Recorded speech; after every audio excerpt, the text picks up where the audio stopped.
welcome to DL Gaming. I'm Bobby. I'm Emilio. And joining us today is Nick. Blah, blah, blah, blah, blah. Hey, guys. What's up, man? He calls me every episode, or he messages me every week, and he's like, hey, man, can I come on and talk about astrology? Hey, man, can I come on and talk about... I was making that up, but yeah, every week it's astrology. Let's get into that. Because he has to come up with something to talk about. So I'm like, you know what? Just come on for the whole show. If the people hate you, they'll let you know. They'll do the thumbs down, and we'll have to execute you. But welcome, and thank you. And for those who don't know, Nick is my nephew. All right. Joining us remotely, we should say, not here on the couch. Yeah. But pretty soon, if you're watching, you'll notice we have a slightly different layout today. And pretty soon, we're going to have it so we can have people joining us with video. Oh. So people who call in, you can show your beautiful face. The little head's just going to pop up? It's not going to be that slick. Oh, that'd be... Yeah, we're still working on it, but soon. Also, video watchers, let us know what you need to think about the new borders. I think we're better off with a bigger browser and bigger heads, but we'll see. See what you guys think. It needs some adjustment. It's a bit of a test run. Anyway, so this was a wild week. God, dude. Like, the plan was to play Ghostbusters, the video game remastered, which I did a little bit, but I played so much Killing Floor 2 this week. That's good. Yeah. No, it was good. I mean, and I totally enjoyed it. Yeah. Like, I just had a good time. I think I'm getting burned out on the Halloween event, and when the Christmas event rolls around, I'm like, nah.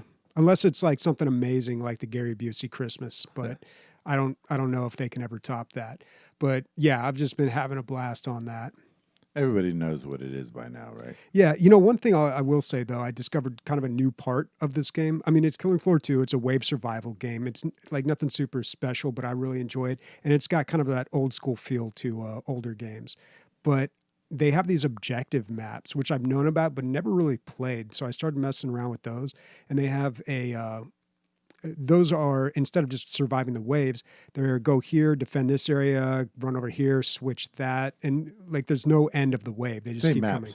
Yeah, same. Well, they do have some different maps, but also they have like guard the objective. You have a objective that's moving along a path. It's kind of like a payload thing. But it moves no matter what, if you're there or not.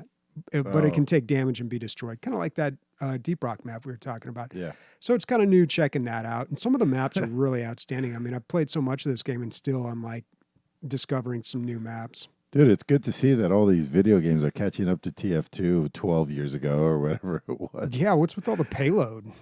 It's a great... In TF2, it's my favorite yeah, it was type. really good. Yeah. And so, it's just natural that other games pick it up. But why did it take them so long? Yeah, I don't know. Because what it does is it brings...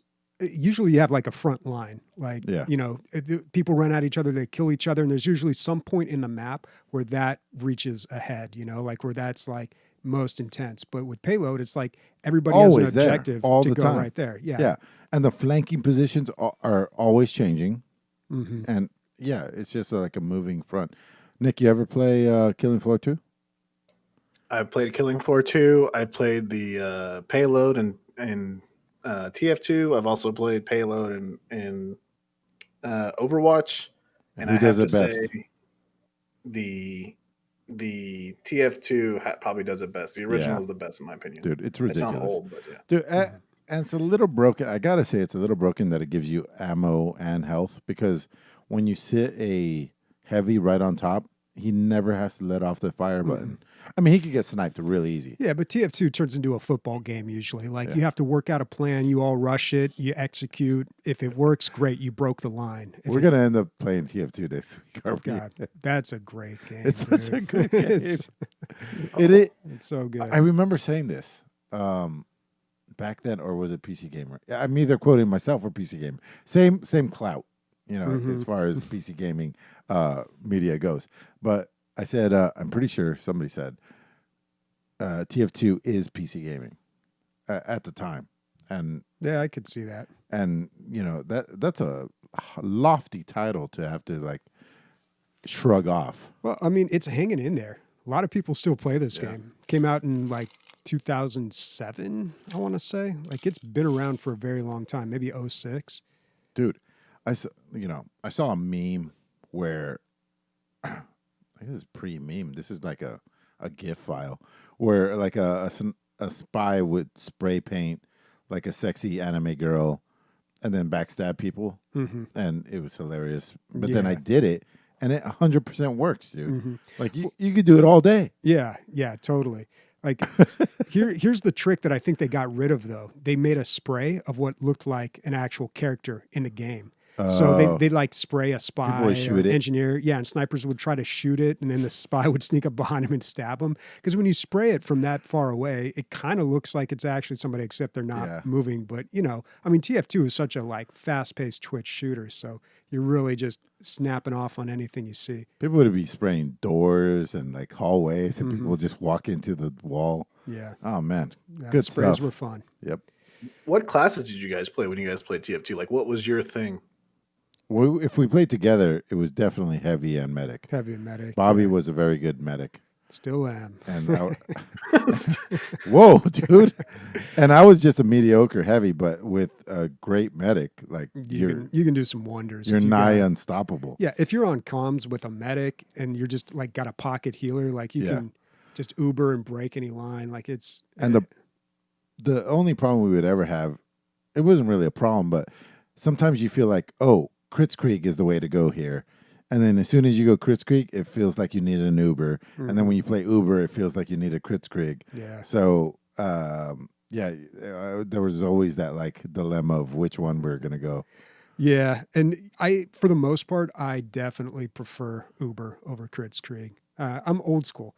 Like I don't know. Like I played TF2 before they started throwing in all these zany weapons. Yeah. And I still always prefer the weapons. The original weapons. I really wish I could figure out the demo man. Never got good, and people just that's like the driller in Deep Rock. Like that's like the highest skill level, I think. Yeah. Like and highest payoff. Yeah, you can just if you're good at that class, it's a high skill ceiling. But if you're good at it, like you can do some pretty incredible stuff. I had an obsession about the Eyelander, which is the melee weapon. The melee weapon with the demo man, and it's a play on Highlander. So you have exactly what do you call it? Forget his name. The guy from Braveheart. I forget that guy's name. But you have that sword, and it starts off really weak. But every person you kill, you take their head off, and then you gain health and speed and something else for every head you get to a maximum of 9. If you get to 9 heads, you basically become a superhero. You can jump over whatever you want. You're super fucking fast, tons of health, and you can just continue to take heads all the time. And so, he fucking holds up heads and he's yelling shit about them and throwing them on the ground. But it's so hard to get 9 heads. Think about because it can't crit at all. So you basically have to get really lucky on the first 2 or 3, and then once you're about there, then you can start gaining abilities. But I was obsessed, dude. He's got a couple of melee weapons now. Oh yeah, he's got a ton. Probably more than he has grenade launchers. Yeah. Team Fortress 2, man. Not even on the list. Not even on the took up the top spot. All right, well, let me talk about Ghostbusters real quick because I didn't really play too much of this because I wasn't really getting into it. This was free on the Epic Game Store a week ago. It might still be. Nope, it is not. This is the remastered version. I actually own the original version on Steam, which I tried to play once and lost interest. From when? 2008. Okay. Yeah, it's not on Steam. It's now on Epic. So it feels like a very generic console game to me. The graphics are pretty good, especially for 2008. They got the new 4K textures in this remastered version. But it feels very much like they're just throwing ghosts at you. You zap them. Here's just some arbitrary objective you got to go do. But what's really cool about this game is it brings back almost the entire old cast. You got Dan Aykroyd. You got Harold Ramis. You got Ernie Hudson. You got the other Ghostbuster, who's, Peter Venkman, Bill Murray. He's there. Annie Potts as the secretary. Janine. So impressed that you know the black guy's name, but not Bill Murray's. It's just, That was really interesting. that's what happens, man. I blank on the most obvious things, but they all come back. Except I think the only person that wouldn't come back was, Tully, Rick Moranis, because he was kind of off the grid for a very long time. But he And came back for a cell phone commercial. yeah, and then he got punched, and now he's hiding again, dude. Like, Who punched him? you didn't hear about that? No, You didn't hear? no. He's walking down the street in New York, and so there's like a video of it. Let's not watch it because it's so bad. It's just randomly? just some asshole in New York was just like, "You're Rick Moranis," and just decked him. Jeez. Yeah, dude. Well, the guy that punched him didn't even know he was Rick Moranis. Oh, He he just he just ran up to him and punched him. Like he was just like there was some stuff going on down the street, like there was like protests or something, and then he just ran up and punched him. What's he got to be? He's got to be 60, right?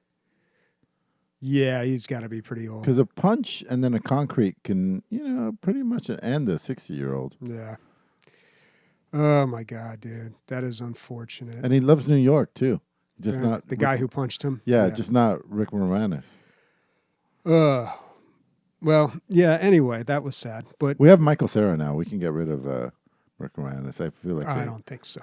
they feel the same role. No, What? I don't think anybody fills the shoes of Rick Moranis. Oh man, you and your old stuff. All right. So yeah, I mean, the Ghostbusters was cool because of that reason, because it brings back, and not only does it bring back all the characters and they're doing the voice acting, but they're playing all the hits. Like you start out the game and your first mission is to go to that same hotel that you started out in Ghostbusters 1, where they got to go meet Slimer, right? Yeah, where they meet Slimer. And you're kind of playing through the same thing. Venkman gets slimed, but you got to capture this like fishing ghost.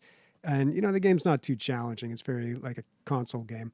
But yeah, and then after that, you go fight the Stay Puft Marshmallow Man, or you chase him, and it's just they're bringing back like they're recycling a lot of the old material, and it's kind of fun to re-experience this stuff, because you do that with a lot of games, like the Lego games. Like I'm not getting anything new here, but it's fun to go through the Harry Potter. You're playing the story. scenes, Mhm. which is what's important, and the fun scenes, not the Yeah. shitty scenes. You're getting to re-experience something that you really like There- in a there's different no Lego format. scenes of like the crying scenes where they're like, oh, this was a really emotional scene where, no, it's always the action and the cool parts or the funny parts.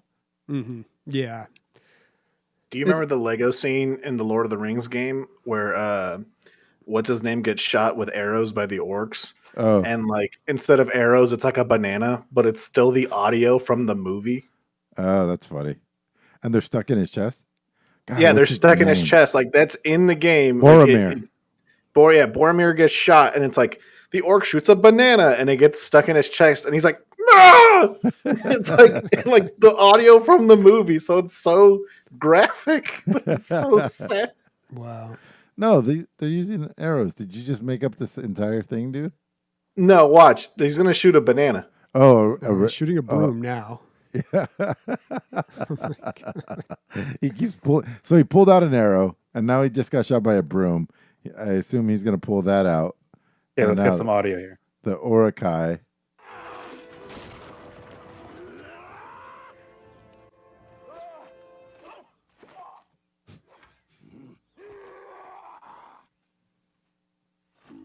Oh, he's pulling out the banana. Oh, that's the killing blow, dude. Because bananas are soft. You have to shoot that super hard to kill somebody in the heart. Just shot with a banana. Oh my God. I'm just thinking about the ballistic logistics of banana heart shots. Yeah. How many people a year die from a banana? Ooh, it's got to be 10. 10. Sounds about right. And now he shoot a chicken at him, and the chicken laid an egg. Oh my God. Dude, that was the greatest scene I've ever seen in Legos, dude. Thank you for that. I gotta go pee. All right. First one of many. I was thinking as I was playing this game, like it is cool that obviously I didn't enjoy the game too much, but it is kind of cool re-experiencing this as re-experiencing Ghostbusters as a video game. And I was thinking about like novelizations of books. Have you guys ever seen a movie and then it was super popular and then like they came out with a novelization and then gone and read that, even though you've totally seen the movie and the book is exactly like the movie? My personal, my only experience in that is The Road. Did you read The Road? No, wait. I'm familiar with the movie that came out in like 2009 or something. Yeah, it's the guy that plays Aragorn of all Yeah, people. Viggo Mortensen. Yeah, Yeah, and the weirdest thing about the book is it has no punctuation. none at all. None. So everything's broken in like weird, like weird, like speech break, like spacing. As weird as it sounds, but there's like Okay. no punctuation. It's very weird. That sounds hard to read. So this book came out after the movie. I believe it came out before the movie. And the movie's based off of the book. Oh, okay.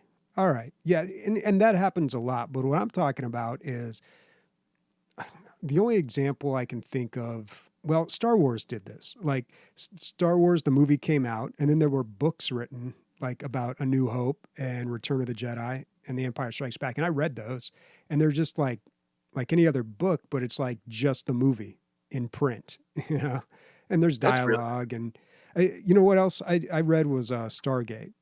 That movie was pretty big back in like 95, 94 when it came out, and then they made a novelization of it, and I read that, and it was exactly like the movie, like exactly like nothing new happens in the book that happens in the movie, and it's just I don't know. It seems kind of pointless, but for some weird reason, it's enjoyable to like relive the story in a book as opposed to watching it again as a movie, and that's kind of like what it is with video games, I guess. Of course, I read last year. I was talking about how I read Triple X2, The Return of Xander Cage, and I've never seen that movie though. Oh God, why would you read that? Because I saw it. I'm like, that exists. Well, I gotta read that, you know. And it was insane, dude. Like it was. I've never read a book like that. It was like children's literature, but for adults. It was. There's a guy. I kind of don't even want to watch the movie now because I feel like it's a better story to tell people I read that book and never saw the movie. But I'm very curious if anyone's seen the movie here or in chat, let me know. Is there the Asian guy in the movie whose only ability and contribution to the team is the ability to party? No. Have you seen Triple X2 Return of Xander Cage? Oh, shit. I don't know, man. Okay. Because in the book, there's a whole thing where he's assembling his team, right? Like they pull Vin Diesel out of retirement, you know, even though he swore it off. They pull him out of retirement, and he's like, all right, but I'm using my guys. And then he goes around and he's assembling his team. And like he picks up some chick in Africa who's like a really good sniper. Cool. I get it. They pick up this crazy like Australian guy who's like a good getaway driver. Got to have one of those. Then they pick up this Asian dude who's the only thing he adds to it is just he's the life of the party. He knows how to party. And you're like, that's stupid. Like, that's so dumb. Why? This is ridiculous. That's But- my thing that I add to everything. But that's what I add to this podcast. Okay, What but if are you picking on if me? you're trying to save the world, that's not really a valuable skill. It's great for morale. Maybe. But here's the thing. In the book, it totally comes in handy because they're in a nightclub, some random nightclub. They crash onto a beach, roll into like a rave that's going on at a village, and they get spotted by the bad guys.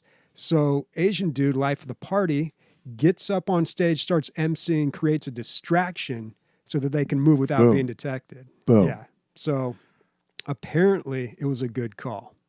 It is a good call. By the way, Triple X1, there's a scene in that movie where Chad and I bring it up.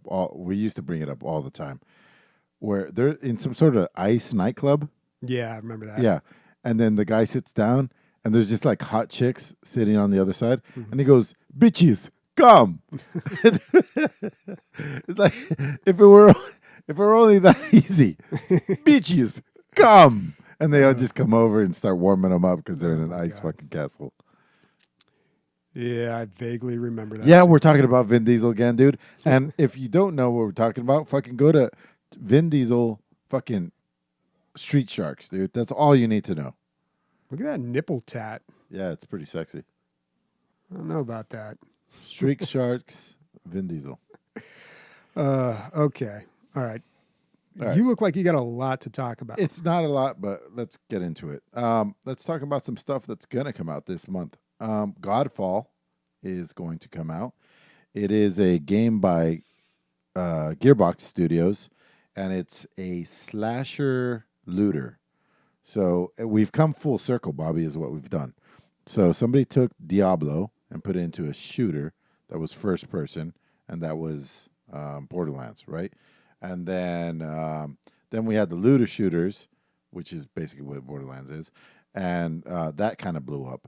And now we've gone back to slashing and looting, which is basically Diablo, but we're doing it in a third-person perspective as opposed to that isometric. Okay. You know what I mean? Yeah. So it's from Gearbox, so I know that they know how to do loot. But it's, this is a melee game, and it's like a dungeon crawler thing. But what's weird about it is they went crazy with the color, man. They went with like there's some Borderland DLCs that use color like this, but there's nothing dark or dank about this. It's just like, it's almost like you're fighting on Pandora the whole time. Pandora, that's funny that I said that because that's it. But I meant Pandora, the movie. Just everything's glowing. From Avatar. Purples and pinks. And really, there's definitely darkness, but I don't know. I don't know if I like the aesthetic. I like the graphics. The color palette is, I don't know, maybe they just did it to stand out. But anyway, I love looter anything. If I get a Diablo in third person, I would enjoy that far more than a top down. You know what I mean? I feel like there's more you can do in a third person action slashing game. Hack and slash game. Well, when you do something, it definitely feels like you're doing more. Yeah, it's You know a what I little more mean? interactive than just clicking on the bad guys. Yeah. Yeah, I definitely. mean, this you have to like land combos, block, parry. There's a lot more to do to make it a little more engaging. The Yeah. moment-to-moment gameplay. So this game, Godfall, is not out yet, but do we Comes have a out like release the date? 12th or something. Okay, so pretty soon, and it's going to be on Epic. Yeah. So that's pretty much, I mean, unless this gets lambasted, if this is like 80 or better, it's bought for sure. Okay. And going off of that, I just finished Love, Guns, and Tentacles, which took me fucking forever. That's the Borderlands 3 DLC that's like Lovecraftian and a bunch of tentacles. There's giant tentacles around the entire level, all the levels and everything that you're doing. It was good. I really liked the first part of it more than the last half. I think developers in general kind of front load everything because there's no guarantee people are going to finish every game. You know what I mean? You put your best foot forward, I feel like. Yeah. And the first area had me cracking up, man. It's like all these people that live on this planet that's consumed by this curse, and so they all have their weird. In most games, you go up and talk to the people on the street, and it doesn't matter. In this one, they were almost 100% hilarious. There was just funny things. I don't know.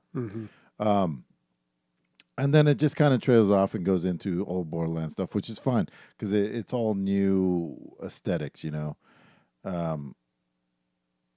Yeah. Overall, I never played through an entire Borderlands DLC. Now that I think about it, I'm gonna pick up the other one just because like they're only $15, and it's definitely worth the 3 hours you get out of it. 4 hours. You know what I mean?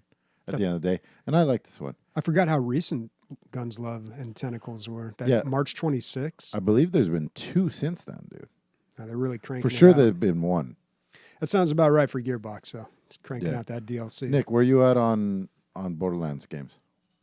I liked them for a very long time. I'm going to sound like a loner here. I just didn't have anybody to play with.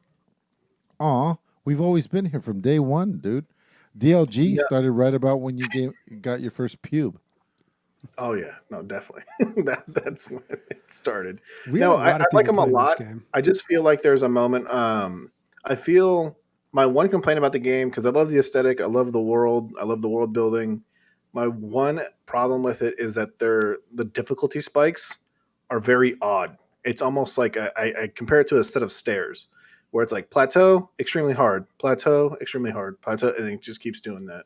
I'm definitely not going to defend the game. I'll try to explain what I think that is, and that's definitely there, dude.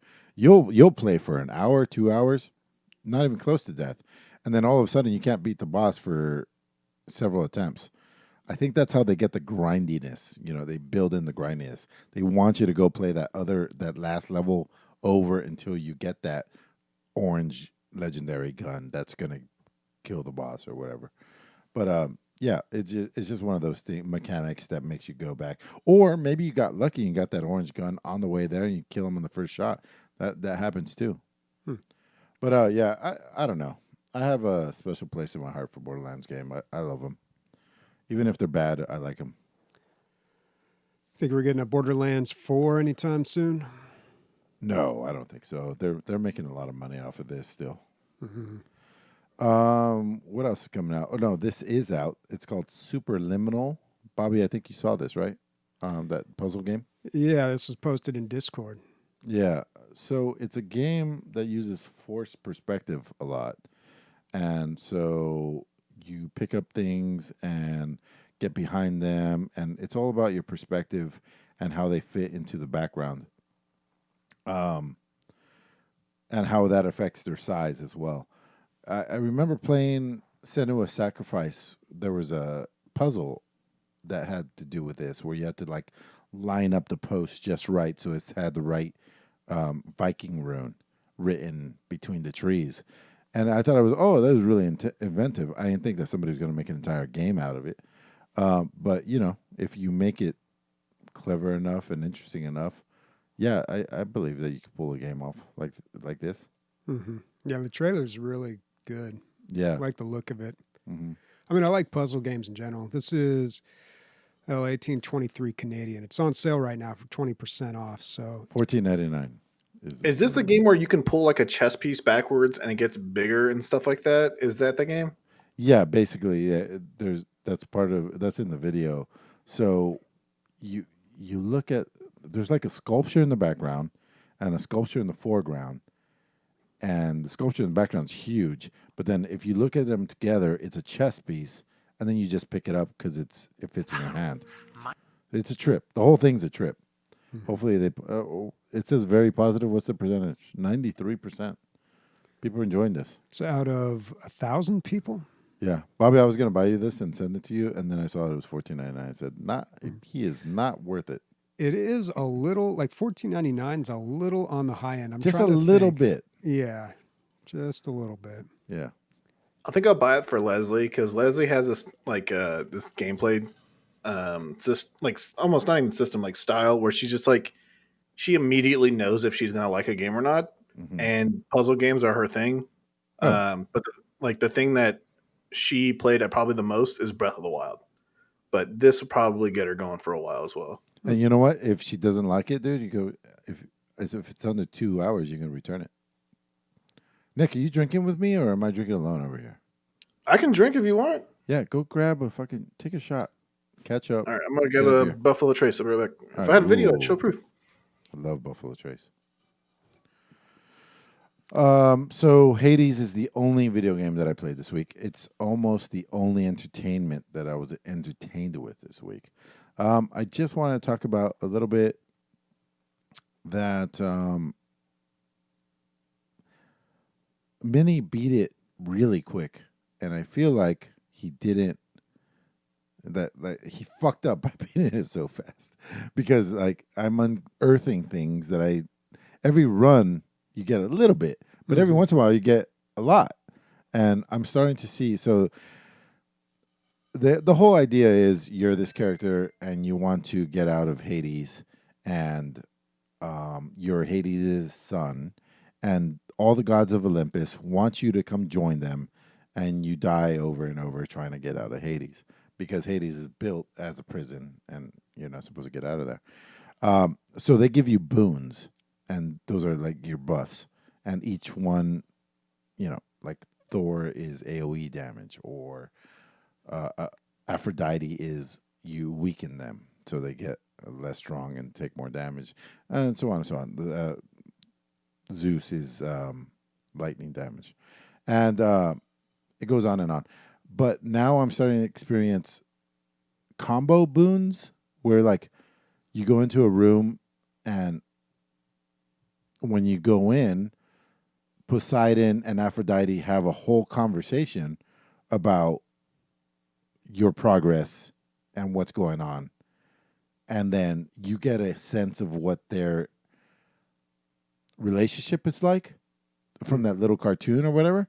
And then you go into the room and then you get a combo boon that has a little bit of her and a little bit of him. And it's super rare, but it happens, and it's pretty cool. And I'm really wondering how many of these combo boons there are. And I like the whole thing from top to the bottom. So your boon is changing every time you go into a new room. No. The boon that I get is a combination of two boons that I would have got some other way, maybe. You know, it's a roguelike. Yeah. So you never know what you're going to get. Okay. But instead of going down this road and that road, I'm going down both roads at the same time with one boon. And you only have so many slots. So in one slot, I have 2 gods boons, which is great. And then you could upgrade that thing. I've seen it 3 times now. I thought I had like 100 runs. I only had like 18 runs so far. But yeah, man, it just keeps delivering and delivering and delivering. I'll tell you right now, Emilio, Yeah. you're not even at the tip of the iceberg yet. It's So just I've going to get actually- deeper and deeper.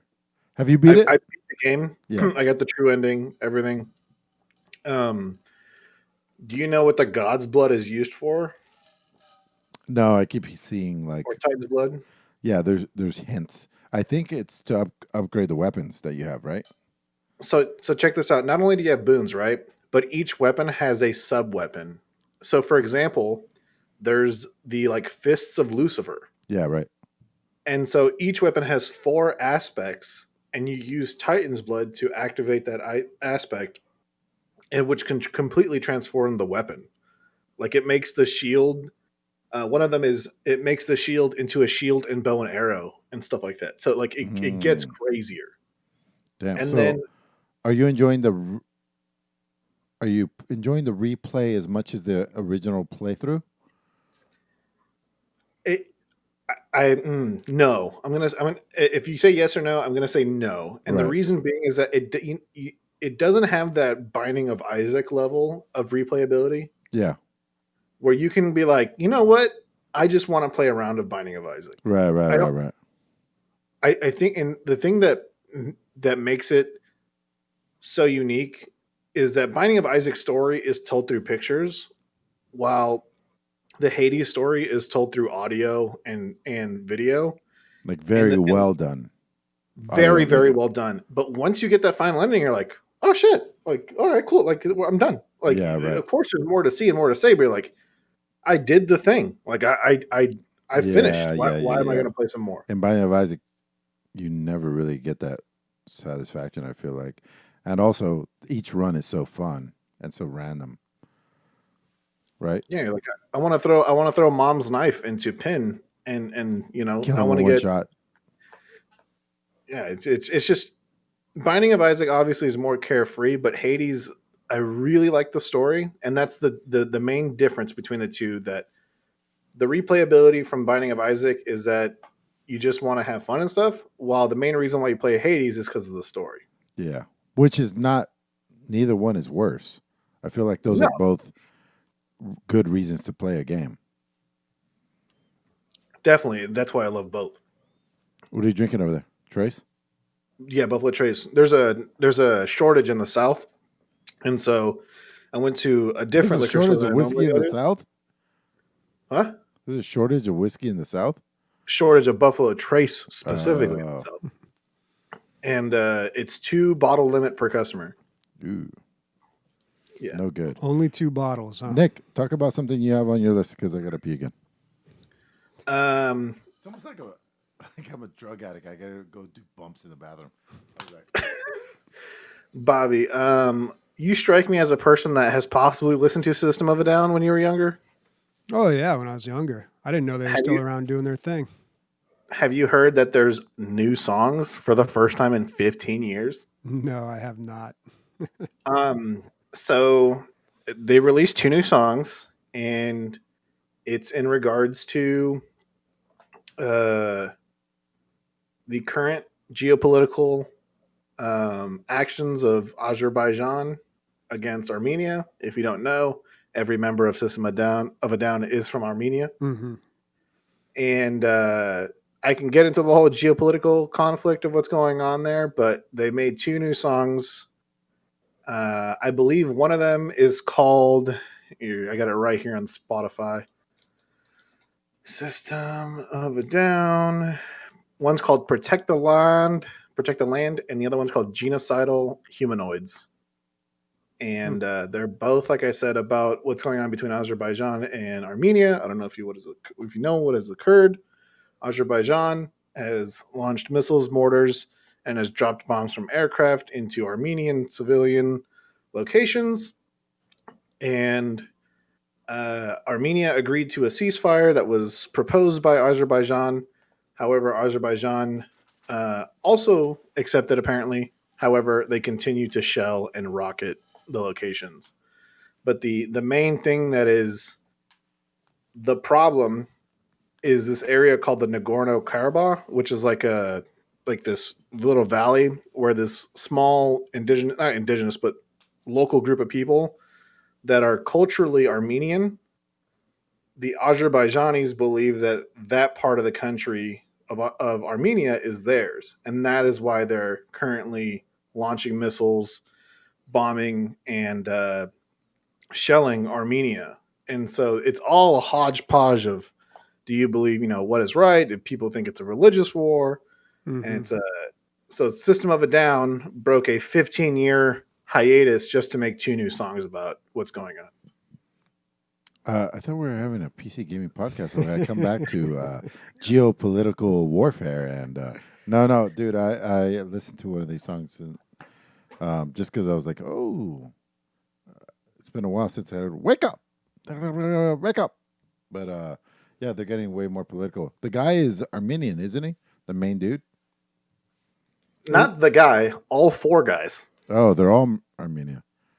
That's great. Yeah, they're all from Armenia. They all love Armenia, obviously, Yeah. and so they made two new songs in response to what's going on there. That explains the aggressive masculinity in their songs for sure. Yeah, I'll go right off of that and jump into the Gorillaz' new video, new music video.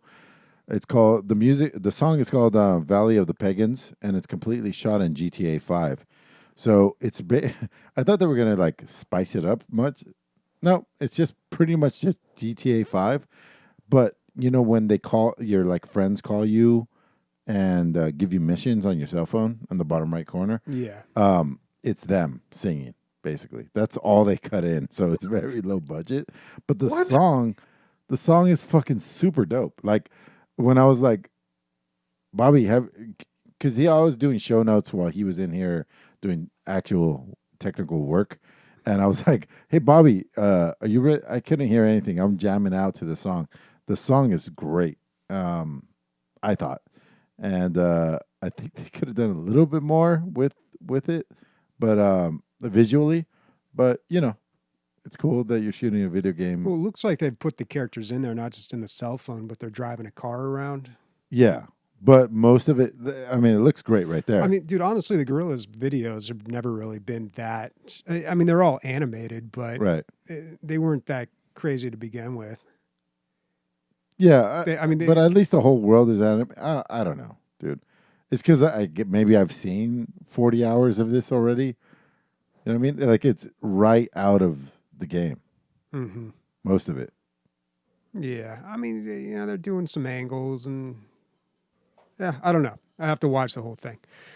That's the default cinematic Yeah, camera. that's what setting. I'm saying. That's what There's I'm saying. there's no angles, Bobby. I saw a camera bump. That is the whole triangle to change camera to cinematic mode. Can we get some audio? Oh, AI extraordinaire. YouTube's not going to like that. Oh, that's right. I don't think for a music song, probably not the best. Yeah, we keep getting kicked. For a music Did you listen song? to the new song with Elton John in it? What? Yeah, the Gorillaz made a song with Elton John. No, that might be the other song. I guess they came out with a new song. Well, they came out with a new album. They fully released the album, and it has this song that you're showing, and it also has the one with Elton John, Schoolboy Q, Beck, Lee John. In one song? The Elton John song is called The Pink Phantom. I'm definitely going to check out the album for sure. 17 songs on the album. I like Gorillaz, man. I think it's good. Aren't they a conglomeration of a bunch of guys from a bunch of different bands that got together and make another band? I don't know. I don't know very much about a lot of musicians. They've always been kind of mysterious because they never really showed their faces, and they always had the cartoon characters that are more iconic than them. Nick, it's good that you're here because I wanted to talk about our D&D session, which I thought was great this week, but I've heard otherwise from other people. I really like that you implemented some puzzle, especially the second puzzle that we dealt with. It felt like the worse we were at the puzzle, the worse our punishment was going to be with enemies. Is that kind of what you were going for? That is exactly what you what you're saying is exactly true. What I would say is that you saved our asses. You because I feel like we didn't do very well, and it felt like we took on more than we could chew. And because I died, or I got knocked out unconscious, knocked out. We had never happened before. Like it's been really easy. Yeah, and then and so I think you kind of took some of the bad guys and kind of froze them in space for us, so we didn't have to deal with them. So was that true? Yes, my favorite part of that session, by the way, is the moment where Bobby finally comes to the corner of the engagement, and it's like you're unconscious. Sniper's got 2 health left. What Ree is surrounded and is about to get hit by a Minotaur, and Bobby's like, "It's time to smite, bitch," and then starts beating the fuck out of everything and saving the day. Paladins. Is that how it felt for you, Bobby? That's how it always feels. That's my 9 to 5 right there, baby. That's definitely him in Deep Rock Galactic. I'll tell you that. He'll save the day every time. Sometimes. Sometimes. But yeah, I mean, I'm having a good time. I do enjoy Paladin, but I am curious about other classes. Bro, dual class. You got a dual class, man. You can put levels into other things, right? You can be a Paladin wizard. No, I did not know that. Yeah. You can do whatever you want, basically. Message me, and if you want to retcon some of your previous levels, we can get into that. But if you want to be a druid paladin that is also a fighter, you can make that happen. Just because you level up doesn't mean you have to level up in paladin. In your class, yeah. But I do feel like things are getting a little more exciting now that I am leveling up. I've got more of an arsenal of spells to pick from. Even though you got your armor melted off your body this time. That keeps happening, yeah. Yeah. So that's one thing that I unfortunately have to crowbar into the story. And luckily I have, there's multiple spells in the D&D universe, but there's also multiple spells in the Warhammer universe. And obviously the campaign is inspired by Warhammer, if not completely Warhammer, just D&D 5e rules. But no, your armor comes back. It's just called Plague of Rust, and it rusts your armor, but eventually it just comes back. Yeah, but it does it for the whole battle, right? Yeah. Mm-hmm. Okay. It's a 10-minute duration, so unless we go over 100 turns, then yeah. So Nick's pretty cool in that, like, he will let you get as crazy as like your imagination can. I mean, obviously he's not going to let you have god powers, but like there had just been a Helm's Deep situation where we defended the what is that? Dark elves. You defended the city from the dark elves. No. There's music playing. It's the D&D music. Oh, it threw me off. I wanted to search for my dice. We defended a city from an entire invading army. Not just us. We only had a small little smidgen. But at the end, I leveled up, and I just got my fucking summon or like reanimate corpse or whatever it's called. And I was like, Nick, come on, dude. Like, there's thousands of dead bodies. I could probably go out there and find the best shit possible. He's like, yeah, I can't argue with that. I'll give you the best shit possible. And gave me some like crazy ninja dude, a dark elf. And even though he's overpowered, I still got knocked out, and we had a really hard time beating this thing. But like, he's not just gonna be like, oh, you can't do that. You know what I mean? If it makes sense, it makes sense. Mm-hmm. Yeah. One thing I will say about D&D, and it's going to sound a little crass, my creativity in the game will only be as creative as you guys want it, and is also based off of your creativity. So if I said, like, I wanted a class where this guy is just the life of the party, that's what he's bringing to the table. If you want to be an Asian paladin, that is the life of the party, and you can call Blue Red Dom, you can do whatever you want, man. All right. But you can be the life of the party. A lot of people. So, believe it or not, I was a paladin. My paladin's name was Raimondo. He spoke with a Chicano accent and was the life of the party. I feel like that's kind of a stretch for me. More of the death of the party, I guess. Jeez, he does not talk, dude. His character has said he's like Arnold Schwarzenegger in Terminator 2. He's got 3 lines and got paid $47 million. It's the strong stoic type. Yeah. What do you do when we play D&D, dude? Are you reading a book? Just be honest. Are you doing school? What do you do? Stock exchange. No, I'm in it. I'm just like, it's hard for me to play and pretend. So it's like, I don't know. I feel silly. Like, I don't know any other way to say it. We've been doing it for weeks, though. I know, man. I know. And I can kind of get into it, but it takes a little bit for me. Okay. There are moments where I look at Bobby, like it's Bobby's turn, and I'm just staring at Bobby's fucking video, and I'm like, come on, show some fucking emotion. Show some emotion, please. Hey. And then he kills something, and he's like, and his eyebrows raised, he's like, that's right, I did that. Magnify that by 5 years of podcasting. That's exactly what I've been doing, dealing with, dude. Like, no way he's not gonna laugh. And I look over and he's looking at a keyboard. I'm like, God damn it. He's the guy that you want at the club because you were like, see that guy right there? That guy will kill you. And he was just standing there, just like with a water.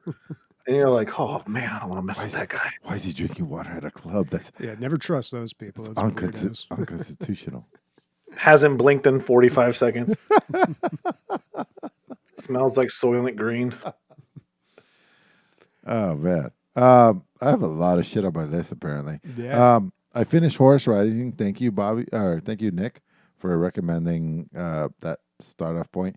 Again, I will say that like out of the Warhammer 40K universe, I find the humans probably the least interesting. But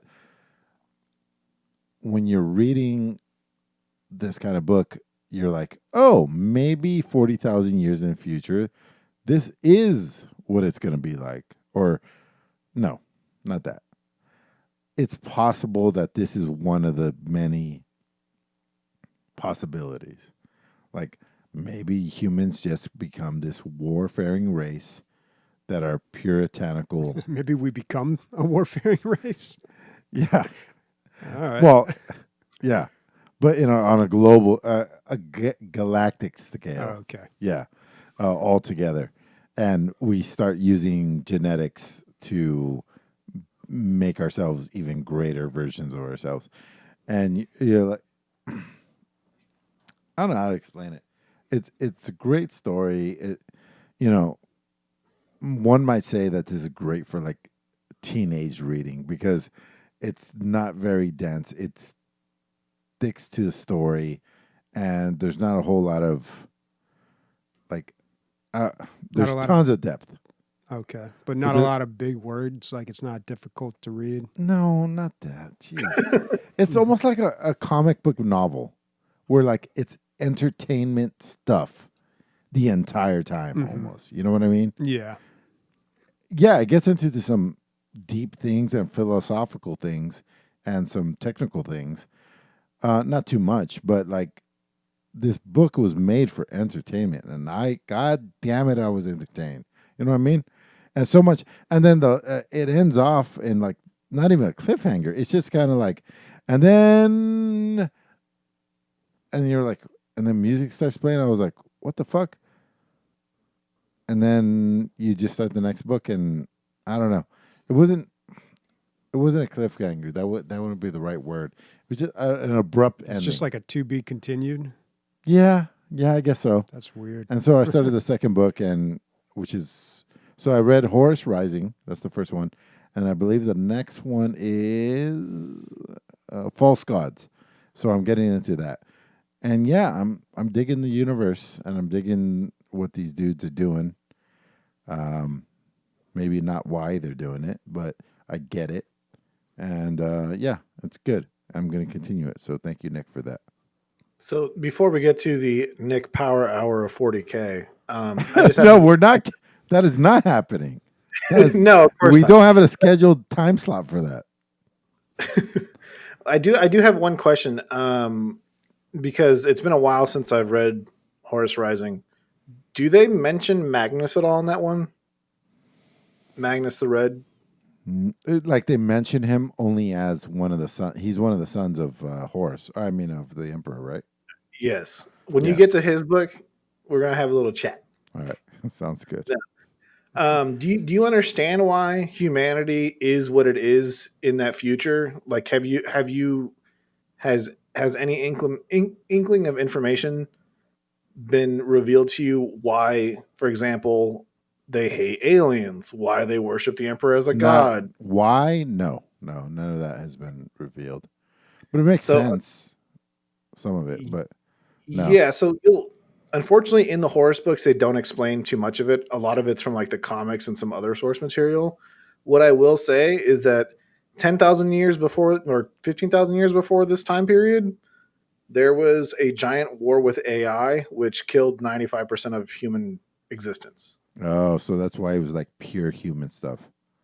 Exactly. Uh, and so that is why technology is not super, looked into, except for by the Mechanicus, aka Bobby's race. Which is weird because they used a Mechanicus. You know what I mean? Yeah, the mechanic, and the only reason why they're good with technology is because there's a goddamn god in Let's Mars. not get into it. Let's not get into it.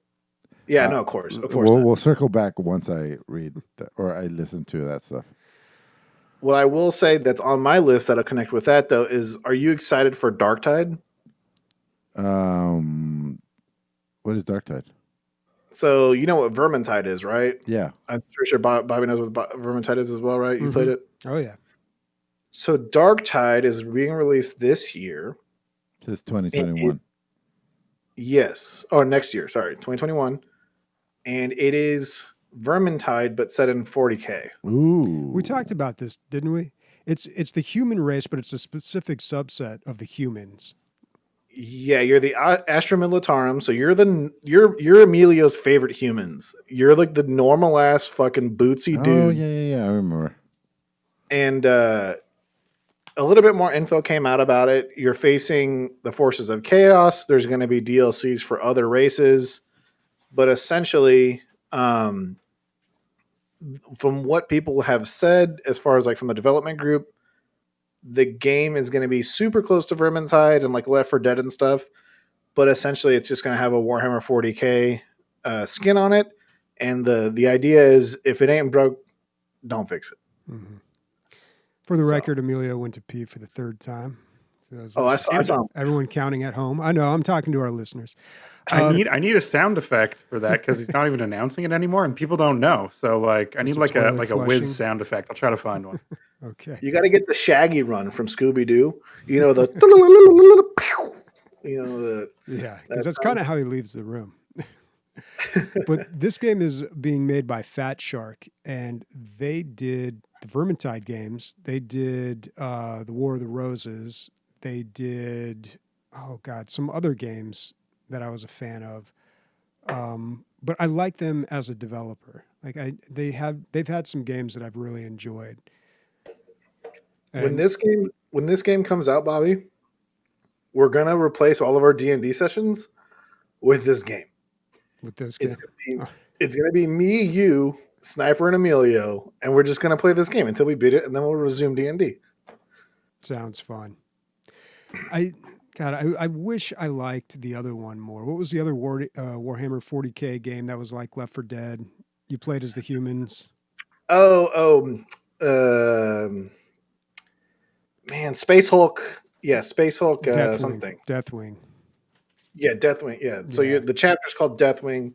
You're Space Hulks, and you fight. Yeah, that game's not polished. It's a good game, but it's one of those games where it's just like, is there any sense of accomplishment? Yeah, there really isn't. I think that's what did it for me. Like I didn't feel like I wasn't like motivated to keep going and play more rounds in that. But Vermintide, like I loved that game. I thought that game was fantastic. Is that our not enough to play the sequel? Because Vermintide 2 is even better. That's really? The sound. Is it even? I mean, I don't know, man. It seemed like more of the same. But at some point, I'll check out Vermintide too. I'm sure I will. So it's more of the same, but it's also more of the new. As weird as that sounds, It's like Left 4 Dead 2, kind of just a polished version, a few more things added. Exactly. So you get 2 more enemy races, which is you get the Forces of Chaos, and then you get the Beastmen. So not only bosses change, your everyday enemies change. You also get levels where it's all 3 of the enemy groups. So you have different tactics. The only thing about the first one, and they may have fixed this, but the crafting system was a little too difficult. When I figured out like, oh, I'm going to have to do that to like get the better weapons, like that's going to take forever, dude. I don't want to do that. It's going to be super grindy. Like I'm just going to have to do like easy. Because what happens when they do that is you realize, all right, the best way to accomplish this is to play easy missions over and over again. And then that's no fun. You're not having fun, but you're progressing faster. That's a problem that these games run into, is where like the most progress you can make is by doing the most boring thing. So I don't know. I think they fixed that though. I think I remember reading that they had overhauled the crafting system, because I played that like right when it came out, the first Vermintide, and I'm sure the second one has done something different. I would be down for a Vermintide 2 game night just for you to taste it, and if you don't like it, you obviously can return it. But once again, it's one of those games you got to have friends to play. Like if you play by yourself or you play with randos, there's always that scenario where one rando is level 187 and has the nuke launcher machine gun. Yeah. And you're just walking through the thing because he's got to kill one more Ratling gunner to unlock the super underwear, you know? And so it's just not fun when you play with that kind of person. I want super underwear. Super underwear. All right, Emilio, you want to talk a little bit more about all that stuff you got there? It looks like a lot. It's not that much, man. The Joe Rogan Experience. Everybody knows that I listen to it. I've listened to it some episode 1, dude. The reason I got into it was he was on like a couple of like morning shows or whatever that I like listened to on terrestrial radio before podcasts, and I was like, "Ooh, this guy's talking about a bunch of shit that I like." Like he's talking about psychedelics, and he's talking about like extra dimensions and shit like that. And I'm like, this is my guy right here, because he's not like a hippie.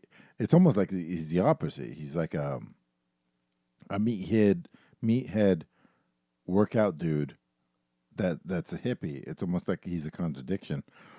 And so I've listened since episode 1, and here we are at like, where are we at? 1,560. Yeah, there you go, 1,560. And,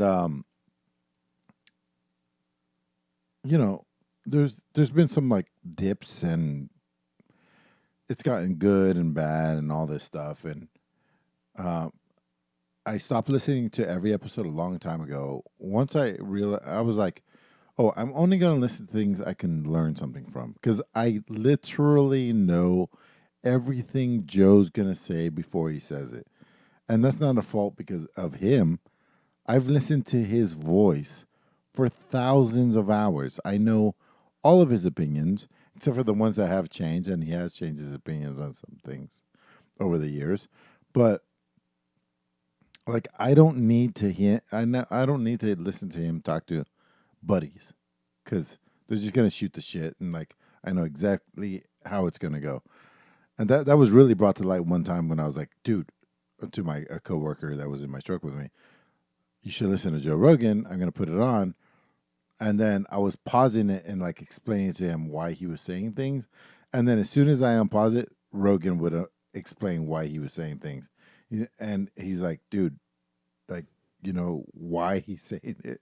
And I was like, yeah, fuck. I don't know. I'm ruining the whole experience. But lately, it's been on a fucking tear of really good episodes where it took me forever to finish the Horus Heresy because I had no spare time. I usually, okay, let's say out of like last year, out of every 4 Rogan episodes, I listen to 1, maybe 2.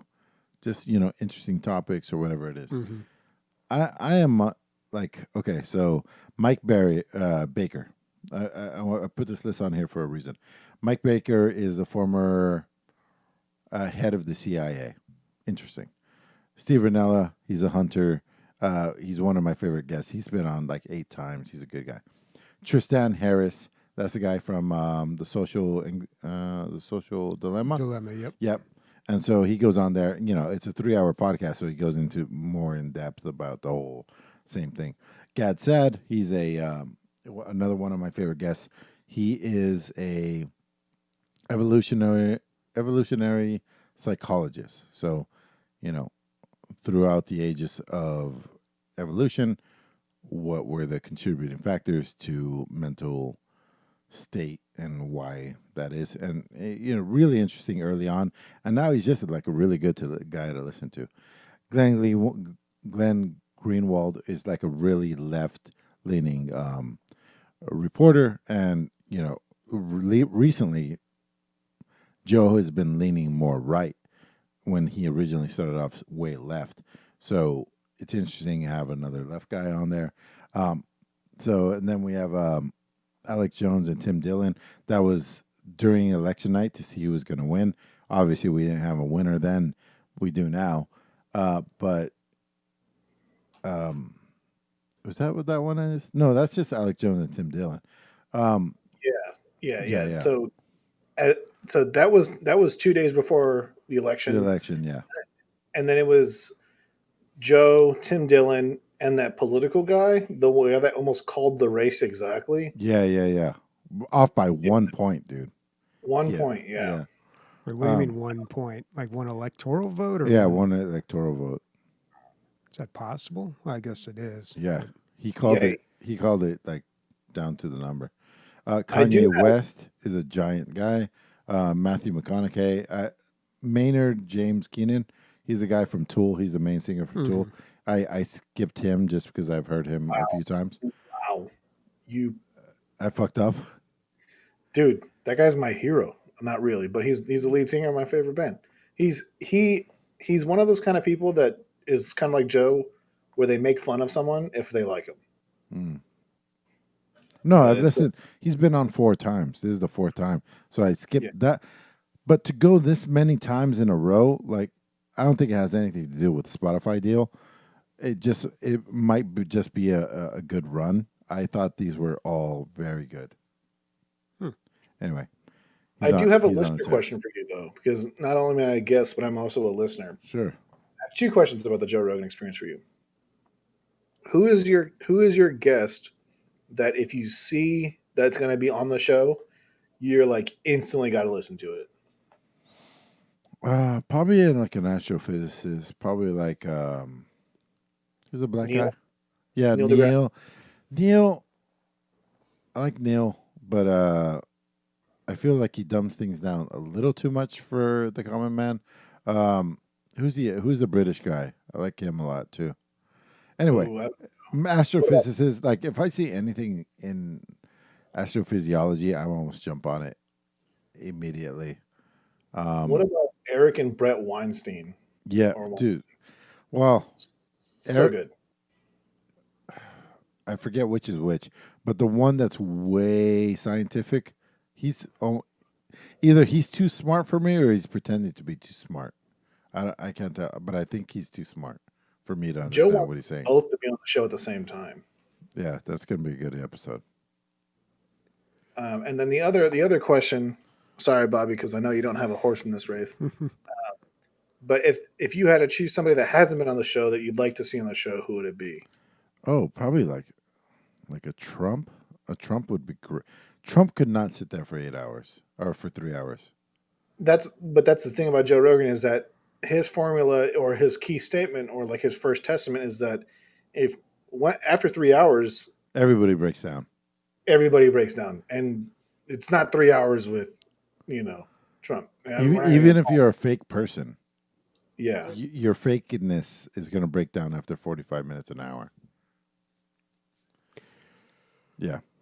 What's Yeah. up with Alex Jones? Isn't that? I thought they had some disagreement or something. He's like the InfoWars guy, right? Yeah. yeah. They're good the buddies fraud- they're good buddies from way back. And, Alex Jones got sued for the whole Sandy Hook thing, and I believe he had to pay some money or whatever about saying that it was fake. And but Joe makes the same point over and over and over to defend his friendship with Alex, that Alex is right about 60 to 80% of the time.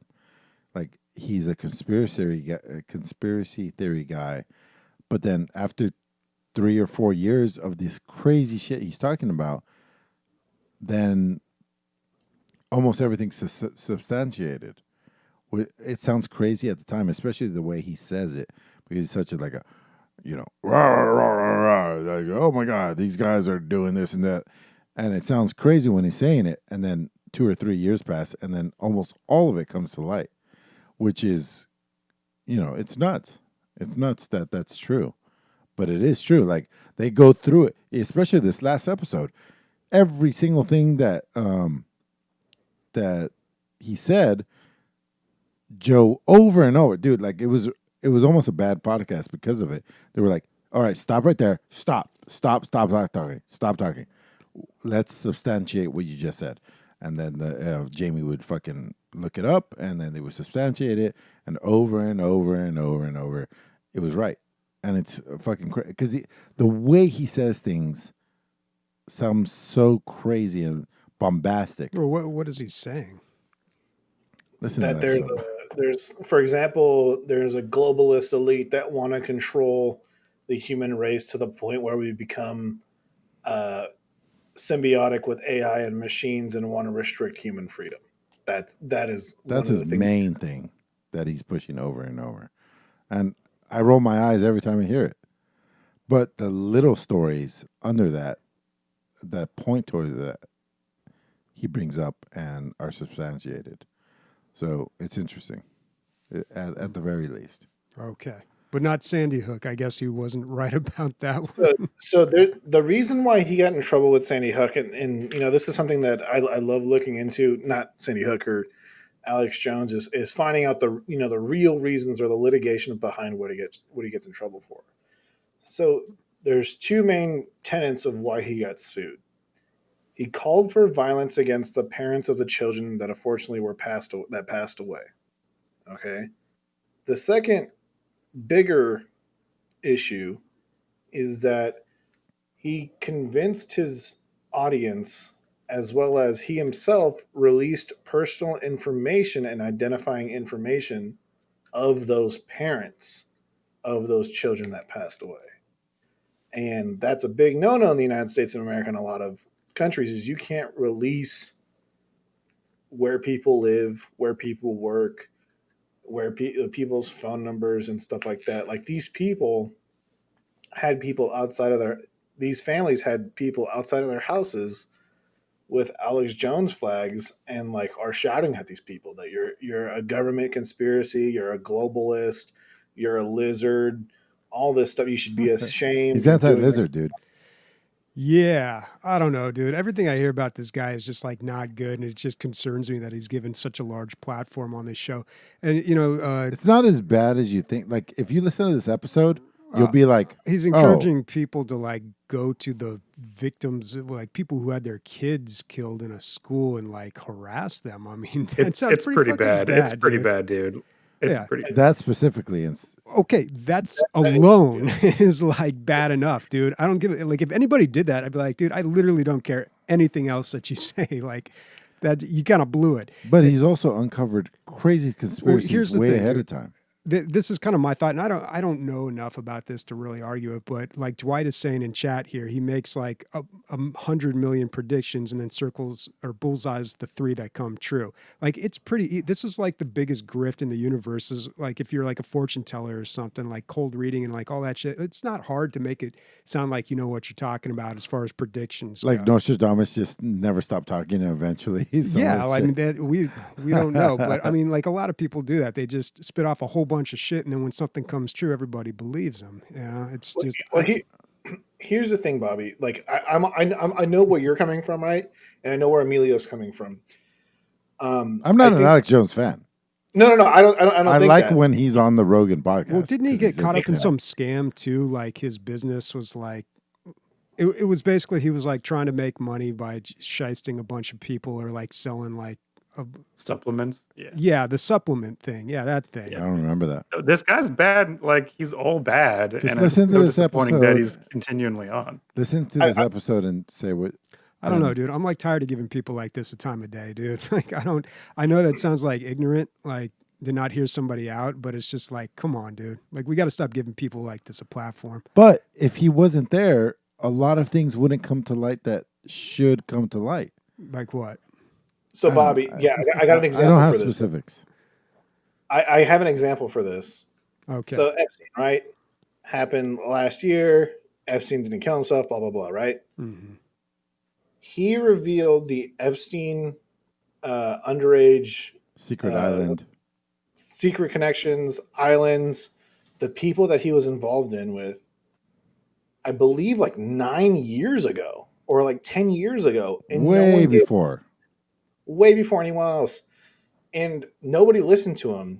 And what ended up happening is about after like 4 or 5 years after he broke the story, a writer from I believe either the New York Times or the LA Times was like, no, Alex Jones is right about 1 in every billion stories. Why not this one, right? So she looks into it, finds out all the supporting information, gets a bunch of pictures of people that Alex Jones has, said worked with Epstein or has gone to his island, and she was murdered when she was writing the story.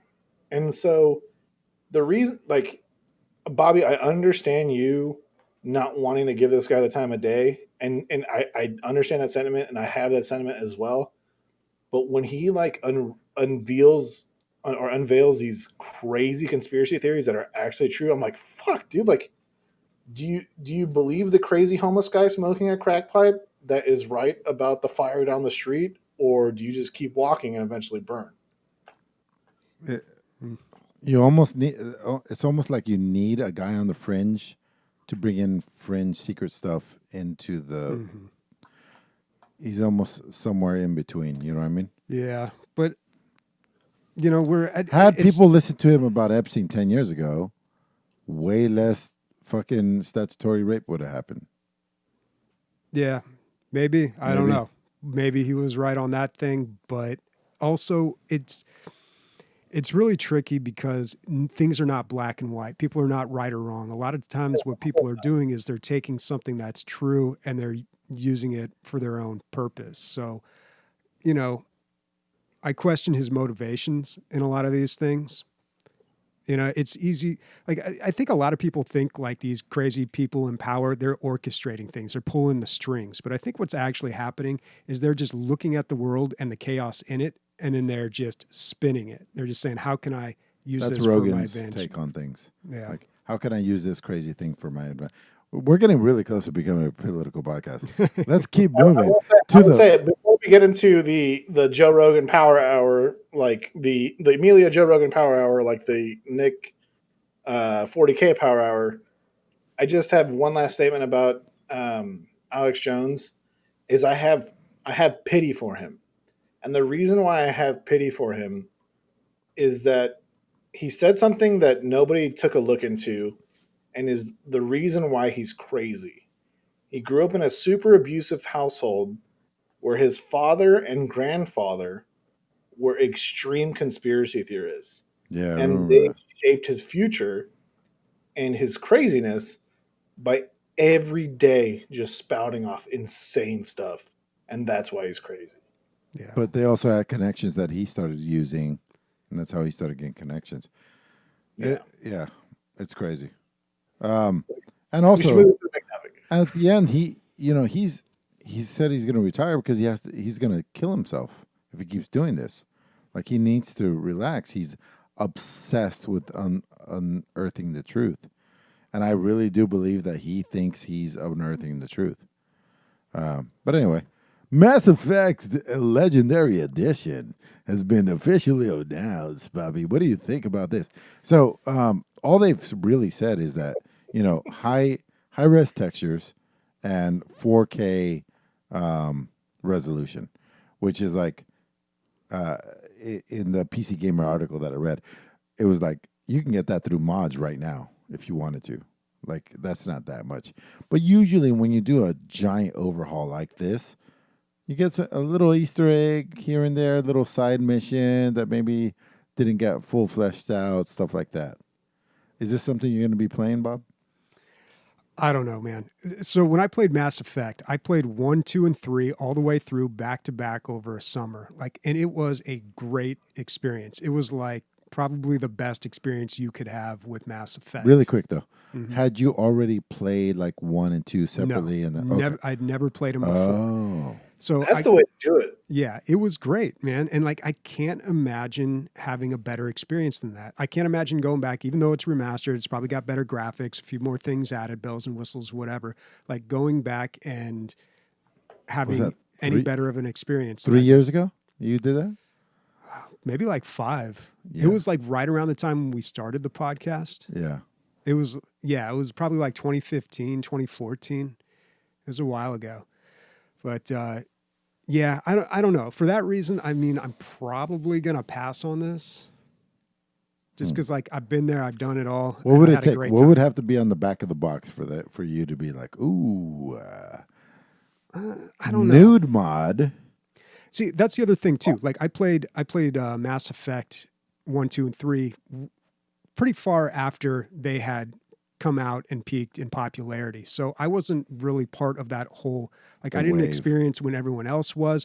I'm not like super emotional about that game, you know? Like I think it's a great game and I think they do a lot of really cool things in it. And like the whole space opera and like the Reapers, like I love a lot of that stuff and like the iconography. It's great, but I'm not like sentimental about Mass Effect at all. Nick, are you gonna pick this up? I gotta agree with Bobby. I played 2 and 3 back to back. I think the only thing that would get me to play it again was if a lot of quality of life improvements were added. Yeah, for sure. My number one example, right, is Mass Effect 1 elevators. The elevators in Mass Effect You have were to obviously- wait. Don't you have to wait? You have to wait the whole thing. The whole it's a travel. literally loading screen. But the thing is, the animation has a minimum fucking runtime. So it And just if you have repeats. an NVMe 2 solid state drive and you can load it in half a second, but the fucking animation is 18 seconds, my life is being wasted. I'm waiting for that sound effect. Oh, here it is. Yep. Yeah. You know who did elevator animations perfectly, I thought, was Wolfenstein.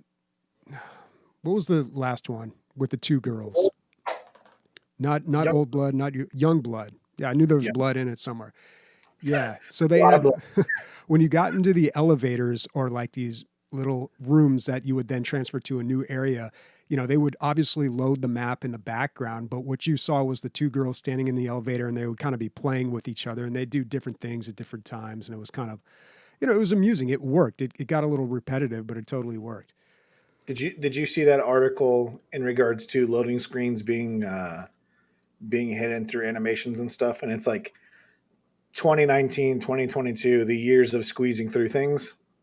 Oh, no, I would love to read that article though, because there has been a history, a development of like loading screens, and they've gotten very creative in the way that they hide them. But yeah, a lot of them do boil it down to like you squeezing through an area, or, the camera going locked and you just following the character as they do something.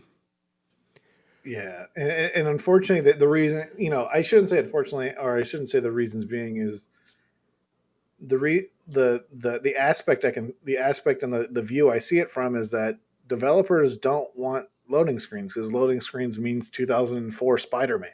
Mm-hmm. If yeah, you it's can, always a clunky part of the game to just sit yeah, there. It takes you out of the game, first of all, and then second of all, it's boring because you're sitting there and waiting.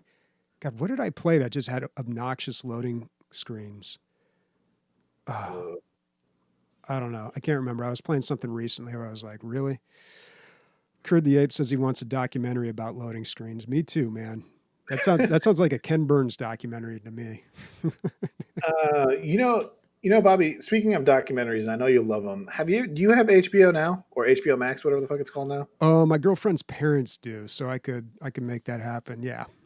I have access to it. I just actually watched a documentary on HBO called Showbiz Kids. It's by Alex Winter. He's Bill from Bill and Ted. He's a lot of people think he just disappeared. He's actually been making documentaries the whole time. Really good one called Downloaded that came out about 6 years ago about Napster. He also did one on the dark web, and then this is his newest one called Showbiz Kids about child stars. But that's on HBO. But yeah, is there one that you saw on HBO that's good? So it's not one, but I think this is something that you'd be interested. So there's no like overarching name for all of these, but what me and Leslie have been referencing them as is called the Generational Show, and it's a docuseries that covers every decade from 1950 to now, and every decade has an episode about a certain aspect of society. So there's a 1950s music episode, there's a 1960s music episode, there's a 1970s music episode, and each one's like 45 minutes to an hour and a half long. And there's 6 to 10 episodes for each generation. So like, for example, we go from like science and development from 1970 to the early 2000s of the science and development episode stopped being science and development to internet and technology. And so it's an amazing documentary series. It's all done by the same people?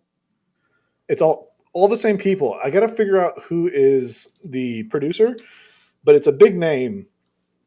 It's a big name actor that did the whole thing. And like just the 90s music one, me and Leslie were just like, this is the shit. Like we that's what we started with.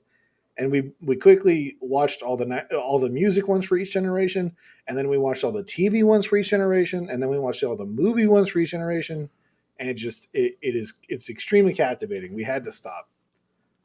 Yeah, that sounds pretty good. Kind of like a serious version of I Love the 80s. Remember when VH1 ran all those? That's exactly what it is. It's a serious take on those things. Huh. Dude, I asked my mom. So my mom's 83. I was like, "Hey, Mom, what is the best decade, like to your knowledge?" And she said, "The 50s," because it seemed like everybody was happy and we had everything going. Everything was good. It seemed like it was, but yeah, it seemed like. But it how was. old was she? She was probably in her teens. Yeah, she was in her teens. Yeah, dude. Like my best decade is the 90s because I was like 13. But yeah, dude, the 50s were super repressed. Oh my God, dude. But Tom Hanks, sorry to interject, but Tom Hanks is the producer of the show. Very cool. Ooh. Where are you getting these? Where are they? HBO Max. HBO. Okay. You missed the beginning of the conversation, but it's on HBO Max, and you can't type in the and then the number 90. It won't show up. It's the and then the word 90s and the 80s, and so it's a little funky to get to, but like I was explaining to Bobby, each generation has 6 to 10 episodes. Unfortunately, the earlier generations have less episodes, but the reason being is that there's new topics to talk about. Like in the 80s, there is an added episode about terrorism Right. and like global conflicts. And so it's very interesting. That sounds really good, dude. Yeah. Yeah. I'm gonna keep going down my list. Still going down that list. It's not that long. It's not that long, dude. We're like, I got some hardware, fellas. I got the Nest Hello. That is the doorbell ringy thingy with the camera. mhm.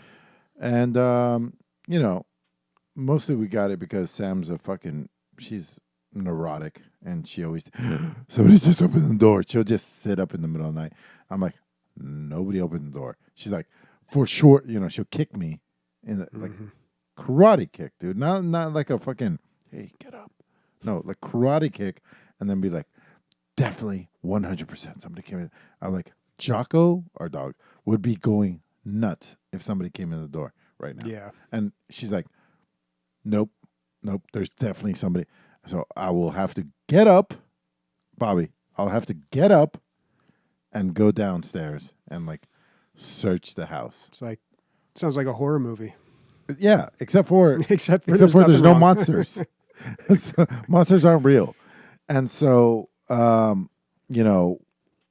it's all between this one, the Nest, and what is the other one? Ring, right? Ring's the Yeah, big one. my girlfriend has a ring. Yeah, Yeah, I'm really surprised how well that works. hey, it works fucking She had fantastic. it installed though. Like somebody came in and installed it for her. Did you guys do it yourself? Oh, we did it ourselves, Okay. and that's that's what's going on there. So I was explaining to Bobby that I punched a hole in my wall because I had to get to. There wasn't enough voltage going to our 1990s doorbell to power the ring, so I have to change the transformer to a higher voltage transformer. But there was only a little. Dude, I searched every closet. Like I was like, how do you find this thing? You just have to go and find it. And there was this little thing sticking out of the wall, and I was like, oh, easy. I'll just do it here. And then I was like, wait, these are not all the components I need. So then I just start fucking busting up the entire, because you had to. There's no other way. I had to get past the drywall to get behind it. So eventually, I just chipped away until I had enough. I pulled out the transformer. Did the conversion, and then now So wait, you tore away that wall there? where you see the hole that you see? Oh, you're talking about just the little one up Yeah, there. the little one. Oh, Yeah, okay. yeah. I thought you were tearing down a larger chunk. And No. patched it up. But see the smallest silver box? Yeah. That's all that was visible. So I'm like, oh, I'll just pull this off the wall. Mm-hmm. No. Then I got to that second larger box. Nope, that's not all of it either. And I just kept fucking going. So now I have a 5x3 hole in my wall. Yeah, it's about the size of a light switch. Yeah. Which it shouldn't be because the new ones are much smaller now. Anyway, so change the voltage. Now the ring's working. There was no way we were going to go with a ring because we're all Googled out here at the house. Mm-hmm. We have the Google visual tablets. We have the whatever they're called. I forget what they're called. But we watch music videos on them. We listen to music on them. It's our smart devices, and we have them throughout the house. Yeah. And so I watched a bunch of videos, and they're like, yeah, if you have Google already, they work so much better on Google. So anyway, I was really worried about the camera angle and stuff. It's such a wide It's lens. super wide. Yeah, Super wide. that- yeah. If anything goes on anywhere near your door, you're going to know about it. You're going to get a notification on your phone, on my watch, on my earbuds. I'm going to get to that. And yeah, I mean, I would recommend it if you have like a house, for sure. Even an apartment, like, it tells you when deliveries are being delivered.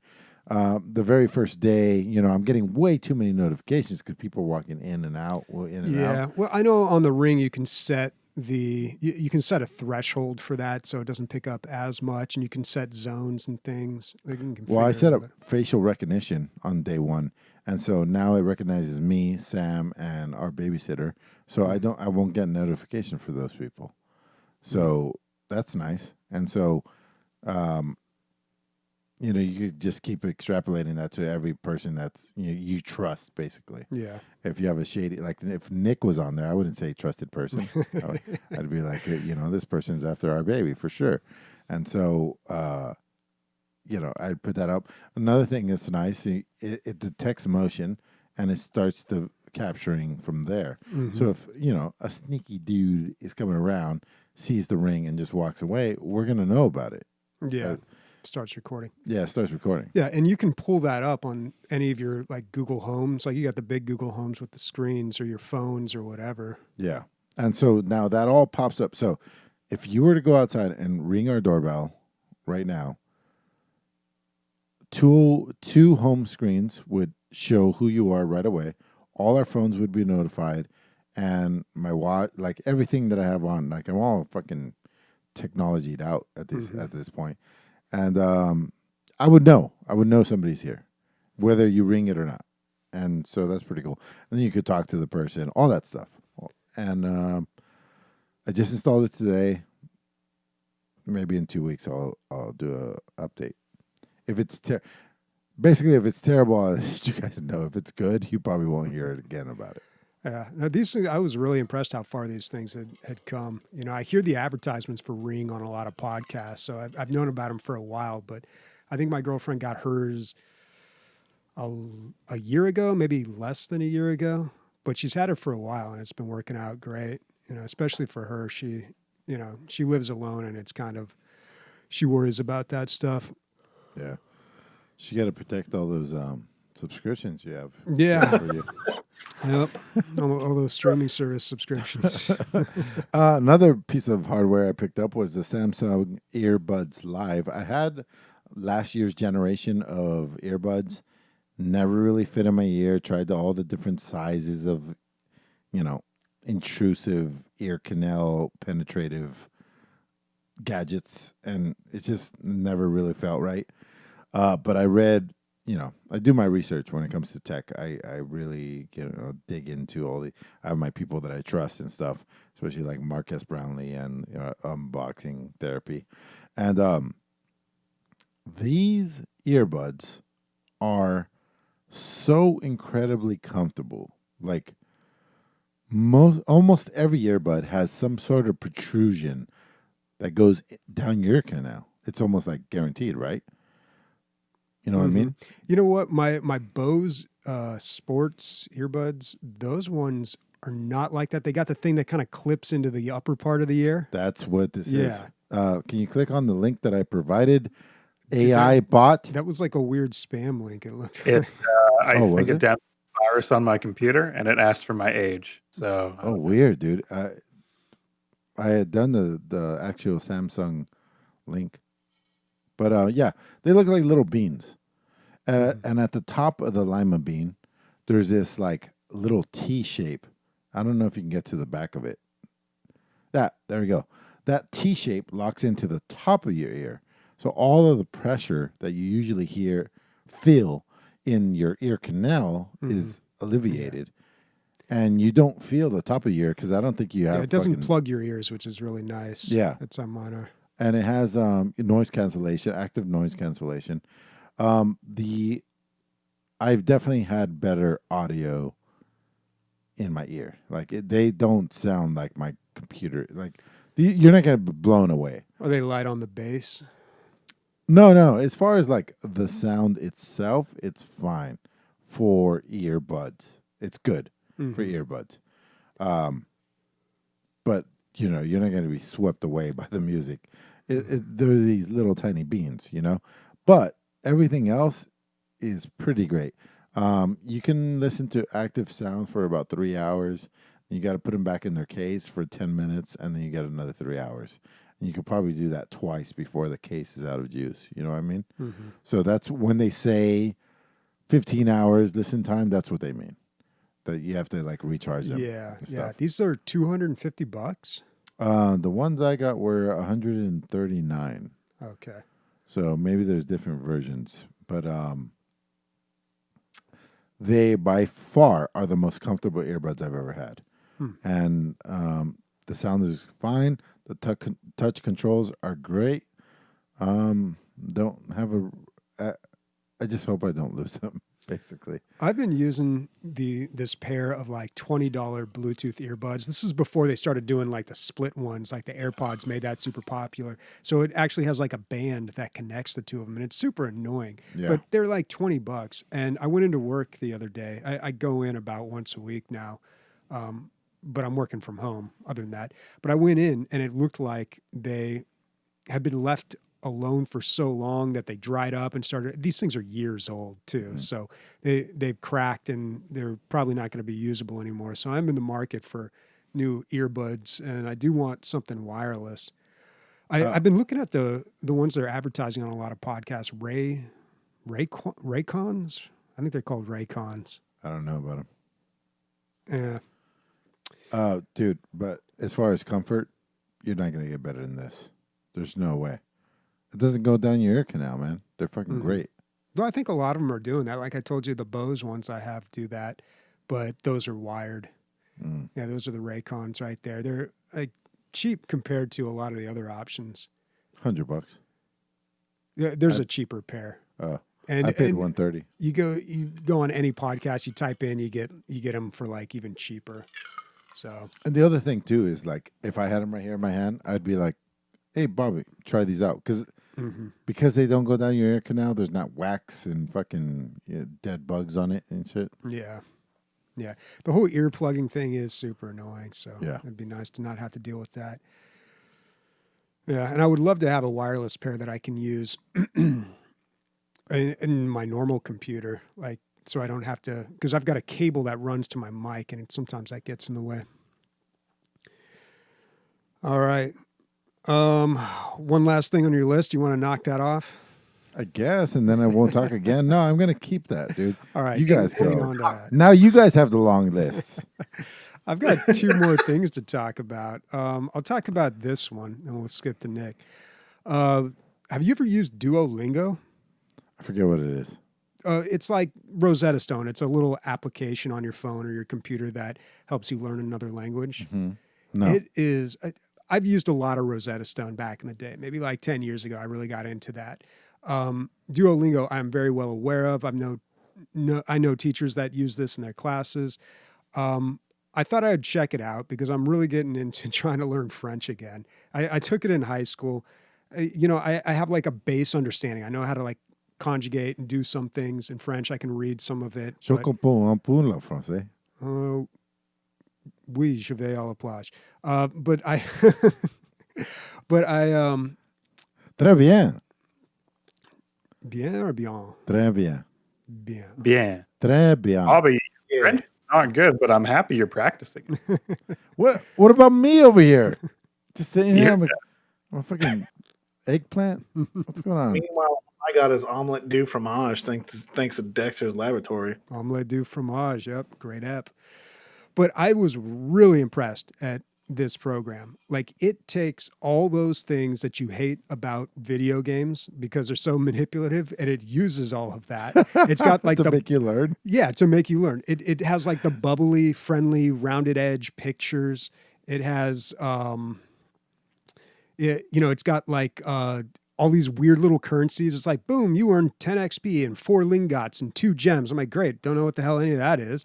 And it's like, did you want to do this for like, it's got like all these little things in it. That's great. Yeah, it's good. And it's really effective. And the way that the way that it teaches you is way more interactive than Rosetta Stone. That was like basically flashcards, and you see a lot of the same stuff. Un homme et un chat. But Un homme et un chat. un homme et un chat. A man and a cat. But that it does things like this where it reads you something and then you type it out in English. You sometimes have to like actually type it out, or sometimes you pick the words. Sometimes you have to speak to it. So it's really covering like all the bases here. And it's got different sections like people, travel, and like different levels of that. But here's the cool thing though. Like it's got straight up like stories that you can read. And then it asks you, this is like what you did in like school where you for what do they call that? Comprehension learning, where you read a story and then you get asked questions to see if you understood the story, not just like breezed through it and understood it on a surface level. So like you read a story, then it'll ask you like a few little questions about it. Like it's a really good program, and it is free, but they have a paid version. It's like, I don't know, $9 a month if you pay for a year in advance. Otherwise, like 12, $13 a month, which is kind of expensive. Did you pay for it? No, I have not. Of course not. But Well, if you what don't, do you get at?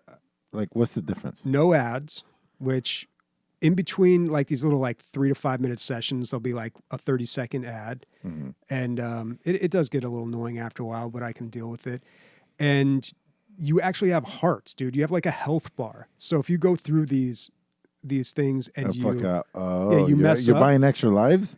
yeah, basically. Wow. But if you don't have that, then you can just go practice. You take like a little practice quiz and you can earn a heart, and then it'll say, hey, you want to watch an ad for another heart? Yeah, sure. Okay. So you can take these kind of detours, and yeah, dude, they've like gamified it. And I'm usually like really harsh whenever they try to take like learning and gamify it, because a lot of that stuff is super useless and misses the point, but they've done a really good job here.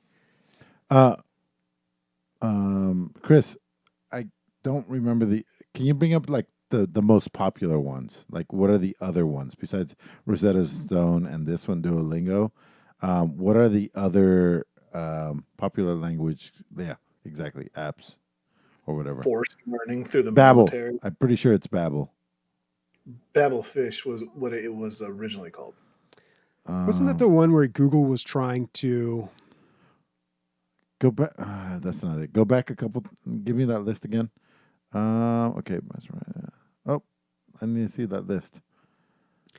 Wasn't Babbel like Google's software for translating? It's what Google bought to start. They bought it. Okay, I think Okay. it's Babbel. Anyway, so Mila's dad, who's also named Emilio, Mm-hmm. ironic, and our mothers have the same birthday, and we both go by Emilio, which is our middle names.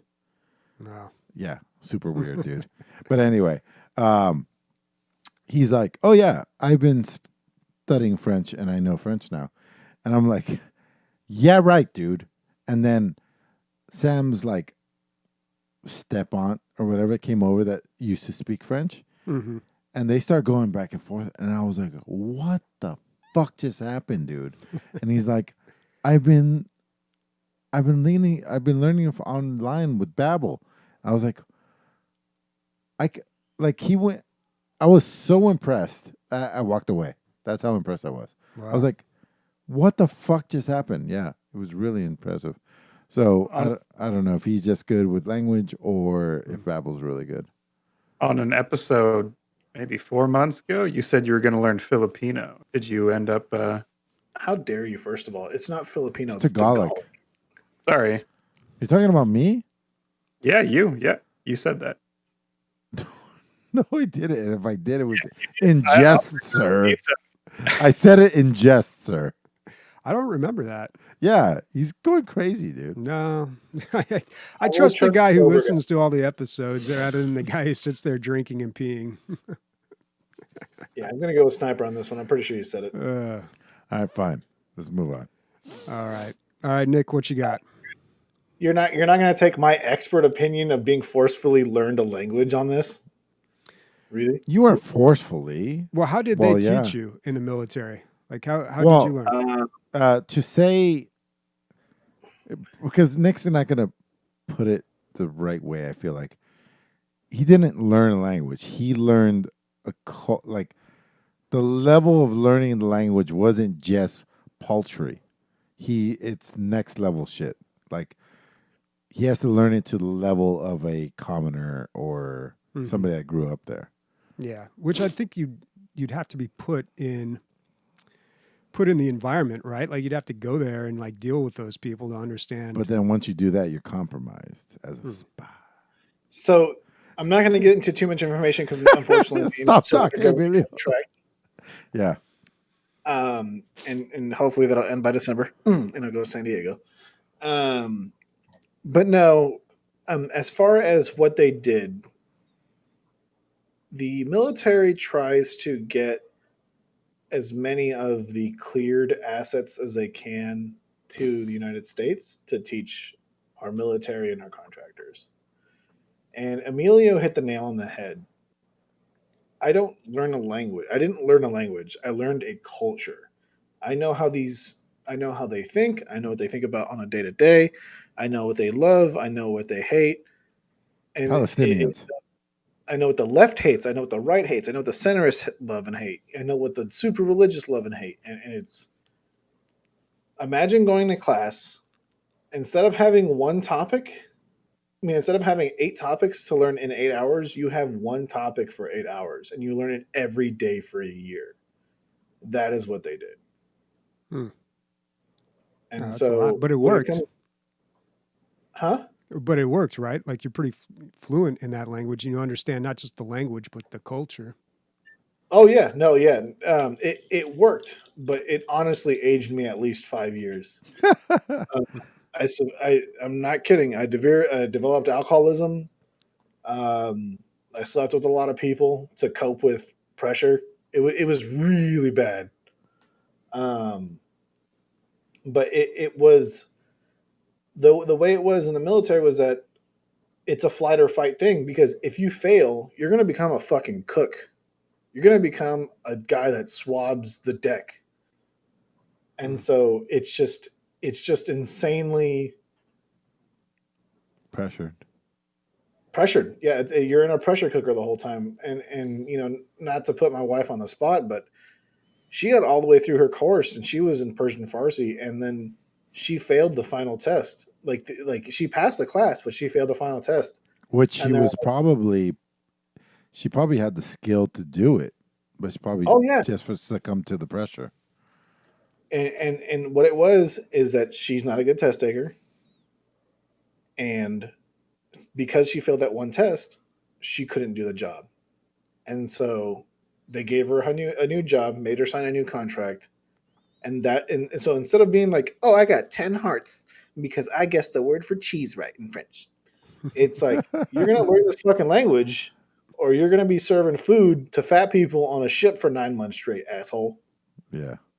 Oof, And so, that's rough. Stakes are and high. but what I will give Duolingo, and this is something that we learn, is Duolingo does something very, very, very important when it comes to learning a language, and that is giving you what is called the core vocabulary. So in the United States, we have an average vocabulary of 525 words.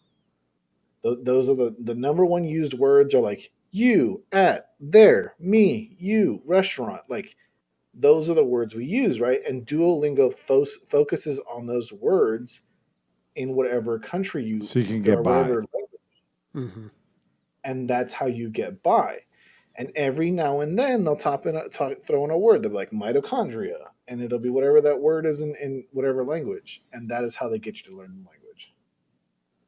But So that's a it's good great. way to do it for like somebody like Bobby or myself trying to pick up another Exactly. language and not trying to get our brains washed, but like you did. Yeah. Like, how would one say talking with your friend on the internet for money? How would you say that? Are you talking about? Are you asking me to say that in Hebrew? Yeah, please. Do you want me to say in past tense? Like if I'm talking to someone and be like, "Hey, yesterday I was on a podcast." Yeah, there you go. So אתמול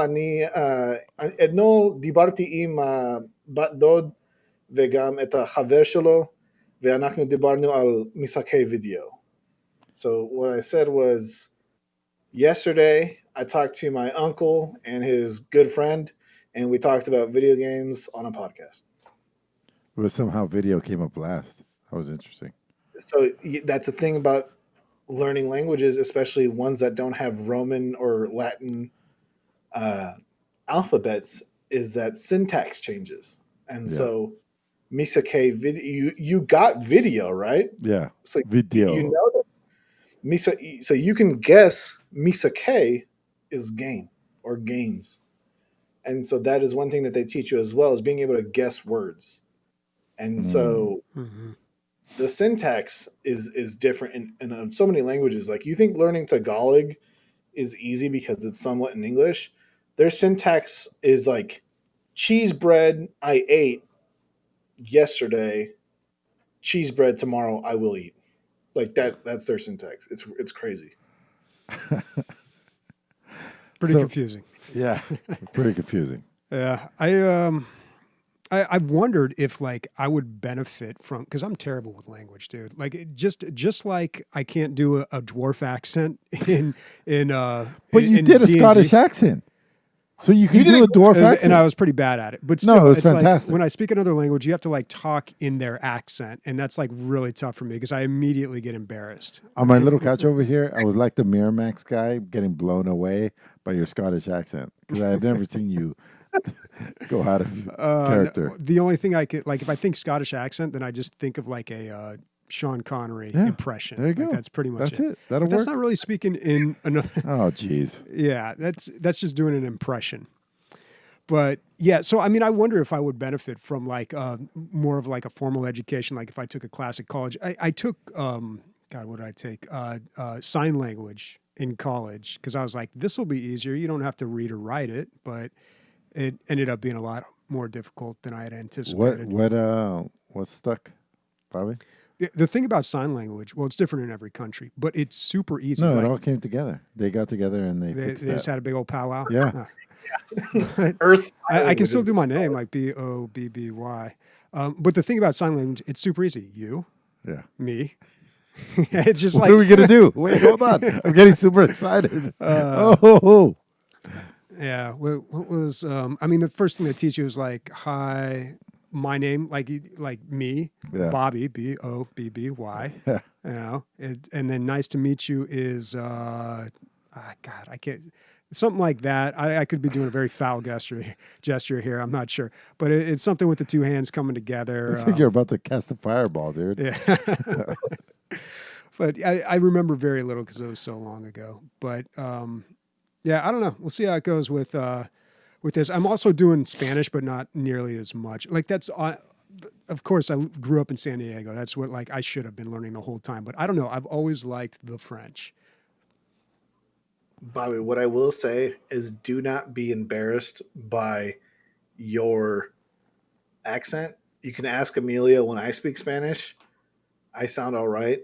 But when I speak Hebrew, I also sound all right.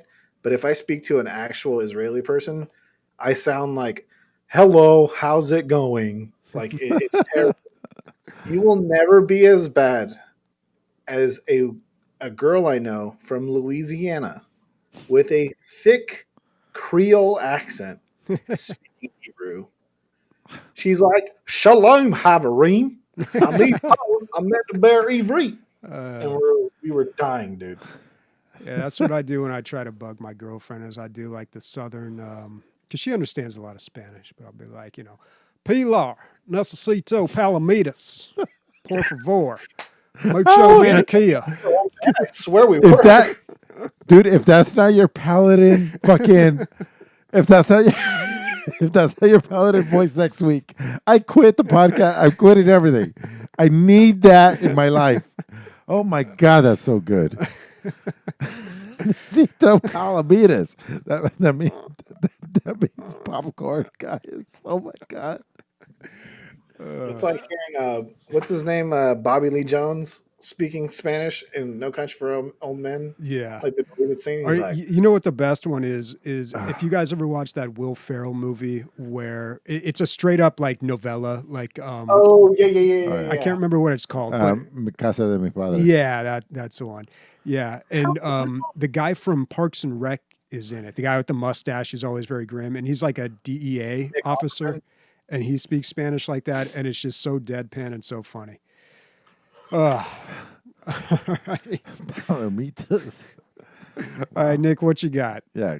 Hit it. So we spoke earlier about documentaries, and this is something I recently added to my list, and I hate to take so much time. But have either of you heard of the Ahoy YouTube channel? No. Can't Have be not. writing shit in as the show is going, dude. We'll never Man, get done. I should have just lied. I've been trying to kick that, but what Ahoy is a video game documentary series. And he has a great structure, great visuals, and he primarily talks about weapons like the Tommy gun or the P90, and he explains how they were, shown in different video games throughout history. But for example, he has a 50-minute documentary, 3.3 million views about Doom, or he has one with 2.4 million views about Quake. Oh, I have heard of this. Yeah, Somebody has told me about this. Maybe it was you. I give him a big shout out, and if you guys need something too, just even He put on doesn't the need back. one, dude, with those numbers. What? I said he doesn't need one with those numbers. But yeah, that's cool, man. What else? Like, there's one about Polybus. Have you guys ever heard of Polybus? No. Yeah, that's the game that there was like a urban legend about it back in like the 80s. It's an arcade game that supposedly the government installed to I can't remember what their It was to create sleeper cells to be used in the Cold War. Yeah, to like hypnotize kids who were playing it, and yeah, someone recommended a show that was kind of like Twilight Zone-y ish. It was on Hulu, and they had an episode about this. But yeah, it's kind of an urban legend, this Polybus game. Yeah, but this guy makes great content, and like I said, I know Bobby likes documentaries, and Emilio, you like putting shit on in the background as you hammer nails. This is definitely something great to put on. Nice. Cool. I like the way he's using like pastels. I like his artwork. Yeah. What else you got? I want to hear your take on Train to Busan. It's like I said, top 3 zombie movies. I think. I loved it. I think it was a great movie. Did you watch it because you heard Bobby talking about it? Exactly. Yeah. I wanted to get a topic where I used a previous podcast on what I would do that week, because usually I go, hey, this podcast suggests this, I'll watch it. Yeah. And, I watch a lot of podcasts. And Train to Busan was the thing I watched from your guys' podcast, and I watched it with Leslie. Great movie. Yeah. And how do I say this without sounding like I'm fucking maniac? The Korean dark comedy that exists in this world is my whole personality.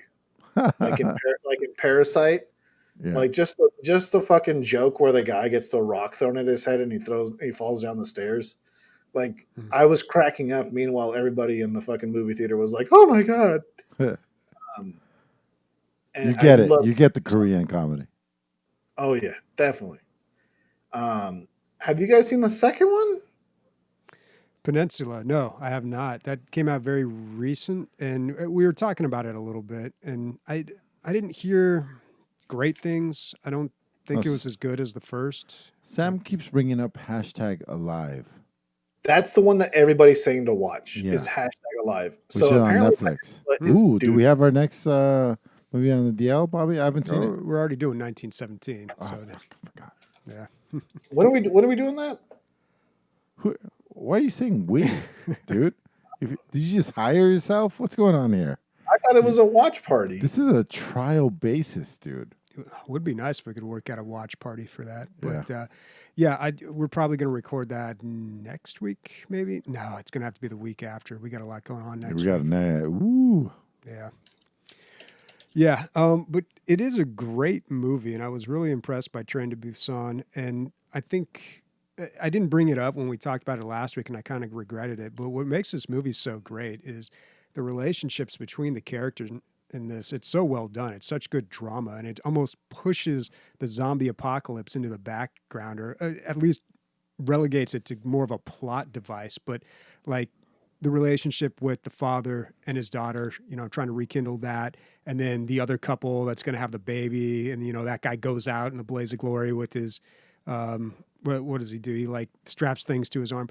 I don't know. Like, I just thought it was very emotional, and it was very dramatic. And usually zombie movies are just kind of like, they pull the easy strings, right? Yeah. And we've seen them all before, but this Shock one, value and all that stuff. this one felt very mature in a lot of ways, and I thought it was fantastic. And 2016, man, like, and you make a good zombie movie, that's impressive, because It's all been done. yeah, it's all been done. Like, it's a really played out genre. Yeah. Good shit. If you haven't seen it, go watch it. But #alive, maybe that'll be our next one after 1917. I'll have to look that one up, because I'm not familiar with that one. It's on Netflix. Okay. Sam saw it. She said it was really good. Is it Train to Busan #alive? No, it's it's just not. called. It's a different series. It's a different series. By the same guy, I feel like. Okay, but it's not related or a sequel or anything. No. Yeah. Okay. No, I believe the guy who directed Parasite is an executive producer for #alive. Oh, that guy's going to be getting executive producer for everything that comes out of South Korea for the next 10 years.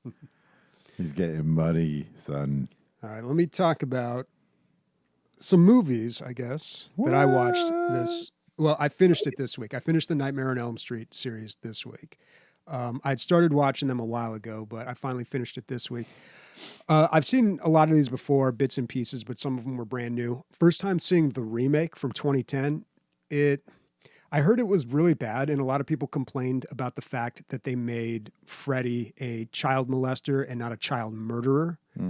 And I was like, you know what? That could be done well. We'll see. I'll check it out. And I mean, yeah, that was the least of its problems. It was just not a good movie, man. It just... I like the concept, actually. And I like, what's more horrifying? A dead kid or like a Yeah, that's molested what I kid? thought too. I was like, you could totally do that. But here's the thing with the whole bunch of Freddy movies. Wait, like, hold on. Let me clarify. I don't like either one of those concepts. Conceptually, in movie dumb. Yeah. Yeah. Just a disclaimer there. Yeah. But okay, so here's the idea with Nightmare on Elm Street. And this will probably strike you a bit odd as it did me. The whole thing is there was a guy. All right, let's go way back to where the story really begins, and they cover it throughout. The all name Freddy comes from Frederick. Okay, so there's a nun in an insane asylum. She gets lost in there and they forget about her. She gets raped by 100 maniacs repeatedly, and then she finally gets found and she has a baby, and that baby's name is Freddy. And so he's also called the son of 100 maniacs, which is kind of weird because it's like, that's not really how getting pregnant works. Yeah. It's usually like, it can be multiple partners, but there's like one sperm going in the egg. It's not like they're all his dad. And it was probably Freddy Sr. Yeah. Yeah. And when they do part of a flashback in one of those, you do see an inmate, and it's Robert Englund, the guy who plays Freddy. So we can assume that's him. Okay. So anyway, obviously this kid is messed up. He grows up. He's got a lot of problems because he's got the DNA of 100 maniacs in him somehow. Right. And he murders 20 to 30 kids. 20 to 30 is what they say in the movie, repeatedly. They catch him. He gets off on a technicality. He murders 20 to 30 kids, and they're just like, well, Officer O'Hara fucked up the fingerprints, so I guess we got to let him go. Like, what? So, yeah, he gets off. They didn't read him his Miranda rights, dude. Yeah, dude, they just messed it up. And he's let go. And so the parents are like, nope.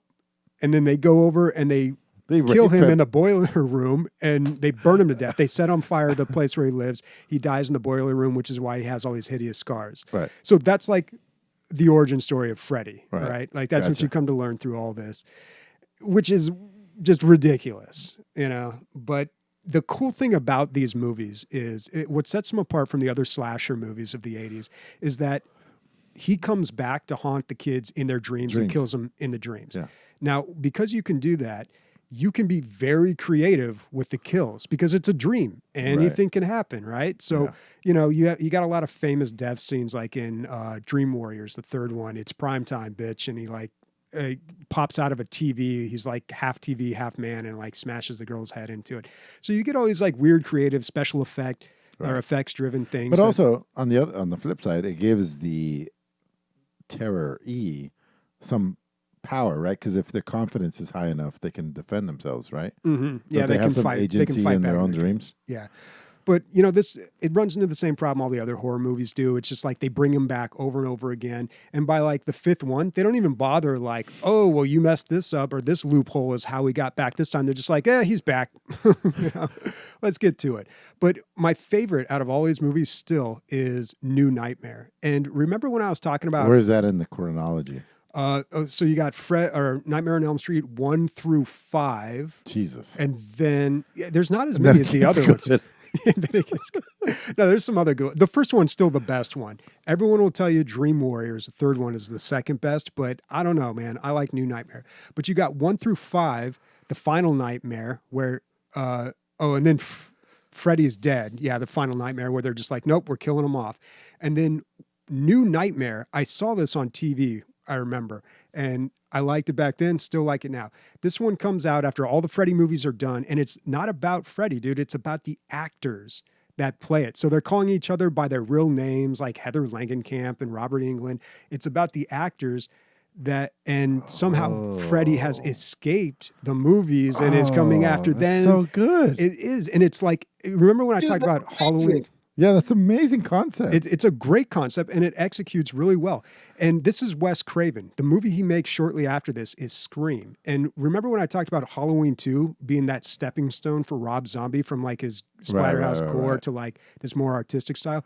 This is the step. I watched this again. I'm like, I totally see how he got to Scream from here. Like it's totally playing with the genre, like playing with like the genre of horror that we all know in the rule set, but also kind of like elevating and looking in on it and like just doing some really interesting stuff. Like it's playing by the rules, but also like commenting on it. So I don't know. I still like New Nightmare. That's my favorite one. And then Freddy vs. Jason. That's just a good time, man. That one's fun, but it's you enjoyed it. Yeah, I didn't watch it this time because I watched it a couple months ago and I was going through the Jason movies. But I saw that one in the theater, man. It's ridiculous, but yeah, it's fun. Why do they fight each other? Why not? It's just, I think the plot of the story is that the kids are stalked by Jason and then they go to Freddy to try to pit him against Jason to save them. So it ends up being like, I think that's what happens. It ends up being like this big bloodbath where everybody's getting murdered. And yeah, it's like, you killed the kids I wanted to kill. Okay, we fight now. Yeah. That's a good one. I like that one. But New Nightmare, still my favorite out of the series. And it's a shorter series compared to the other ones. But I couldn't get over that origin story. Because they kind of explain a little bit of it in the first one, and then like throughout the other ones, they kind of get more into the background. Well, in Twins, they were all made from a bunch of like super genetic sperm, but somehow the machines mix it up, and Danny DeVito was all the bad sides. And I always think about that movie like, how did they pitch that to DeVito? We got this story about twins, and one of them is every single good gene, all the good stuff put into one person. That's going to be Arnold Schwarzenegger. Then all the terrible stuff, all the worst possible genes, the leftover, just the garbage, and that's you. Because he has 15 mil on top of it. He has a fucking sense of humor about himself. He knows that he looks like a troll. He gets it. He's so funny. He does a lot of stuff on the producer side. There are movies that got made just because of Danny DeVito, and I can't remember any off the top of my head, but they're big movies that would never have gotten made, but he saw the script or he liked the project and he was like, yep, let's do this. But and the ones that get made, dude, is like Ugly Girl 1, Ugly Girl 2, Fat Girl 4. Like those are in the script. That's how it's written. And somebody has to come in and fucking be Fat Girl 4 and know that about themselves when they sign the fucking dotted line. Yeah. That's fucked up. But Emilio, have you ever heard of the guy that always plays a cholo named Hector? No. He's in IMDb and he has over, I believe, 13 credits for playing a cholo named Hector. That's how fucking Trujillo started. Like he was always the bad guy that everybody killed, and then next thing you know, he's Machete. He saved some kid out of a burning fucking van the other day, by the way. Really? Yeah. Wow, dude. Real life hero. Dang. Yeah. What else we got? Square loses $48 million, in losses for this year's earnings report, mostly due to Marvel's Avengers, which I've heard isn't that bad of a game, but they really sunk themselves when they didn't use. Well, I guess this is what's going on. When they didn't use the likenesses of the actors in the movies, it was too close, I feel like, to, this tremendous cinematic feat that had been pulled off. And then, you make something called the Avengers and you don't use those people. Now, what would it have cost to use those likenesses and those voices? A hell of a lot less than $48 million. You know what I mean? But Yeah. And would they have to make new voice lines? Like, would they have to pay the actors yeah, to they come probably in? have to come in. That's going to be expensive. Yeah, super expensive. But not $48 million. It would have been like $7 million. So I always, and I've talked about this before, I just want to be a fly on the wall at the board meeting when they make this decision. You know, we can use other fucking. I'm not saying that they were wrong. Like, I probably would have went with this. Oh, yeah. People are interested in the superheroes, not the actors that play them. But then here we are. And, you know, Yeah, I don't know. I think the game had more problems than that, though. Like, wasn't just the game itself not very good? I don't know. Waconia says that it's good, but that's Waconia. And he's obsessed with Metal Gear Solid, so I don't know. But some people, you know, it's somewhere around the 70. You know, it's not it's not a game that should have lost more money than it cost. But here we are. Anyway, I'm interested in the big decisions and how they went down and why they went down. 68, yeah. There we go. 68. It's not great, not terrible. Yeah. Nick, Gran Turismo?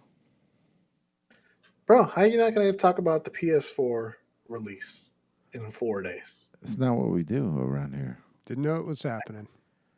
Wow. Wait, the PS4? I thought the PS5. PS5. Okay. I knew that much. Buffalo Trace, dude. Leaves you Buffalo without Trace. a trace. What I will say is that, Emilio, I remember growing up, did you ever play Gran Turismo? Yeah, dude. Yeah, big time. Are you not going to pick up a PlayStation 5 just for this, just to play it in VR? No, man. Oh, it has VR support? Apparently it's coming. Ooh. No, dude. I stay away from those things. Yeah. You got to get away from the consoles, man. It'll happen one day. You'll see. Although, you know, there are those 5 titles that I want to go and play, but it's not worth going into the ecosystem to go play it. Of course not. But let's go to listener questions. Let's go. Hey, you don't call the shots. You're a fucking guest, dude. All right. Well, let's give a shout out to SMI Jeff 1224, subscribing for 12 months, 1 year. Thanks, homie. Way to go, man. 1 whole year we've been together. 1 year anniversary. Totally forgot. It's only just begun. All right. We've got a little game here that Sniper wants us to play. In honor of the election, we're going to try to pronounce these Wisconsin city names. Who wants to give this a shot? Let's go down the line. Bobby, you want to start with that one? All right. This one looks a little easy. I'm going to say Waukesha. Waukesha County. What do you got? Okay. Sniper, do you have the... Are you ready to go? Was he going to play the names back to us? I assume so. You want the names played back? This is yeah, I can do that. Waukesha? Well, are we going to do one at a time? Well, I want to see if you're right or wrong. Is that... Pretty sure I'm all right on that one, but okay. How about you fuck right off and we find out by a Waukesha night? But I think the recording that he has isn't like guaranteed this is how you pronounce it. Oh, I think it's just some other dude on the internet trying to pronounce these. okay. Are you ready or not? Okay, I'm just going to go.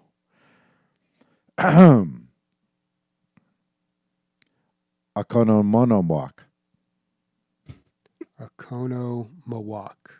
Akuna Matata. How to pronounce Wisconsin. Akonamowak. Waukesha, Wisconsin. Waukesha. See, there we go. Okay. Nick?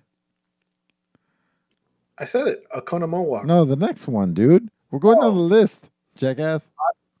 Ashwaubenon. Ashwaubenon. Schwab.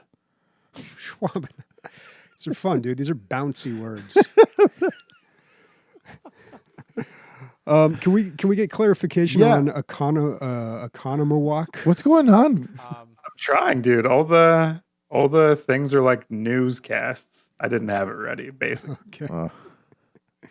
All right. Well, we'll keep going, and then we'll gonna come keep going. back. And we're gonna assume that we're correct 100% of the time. So I'm up next. So Wea Yaga.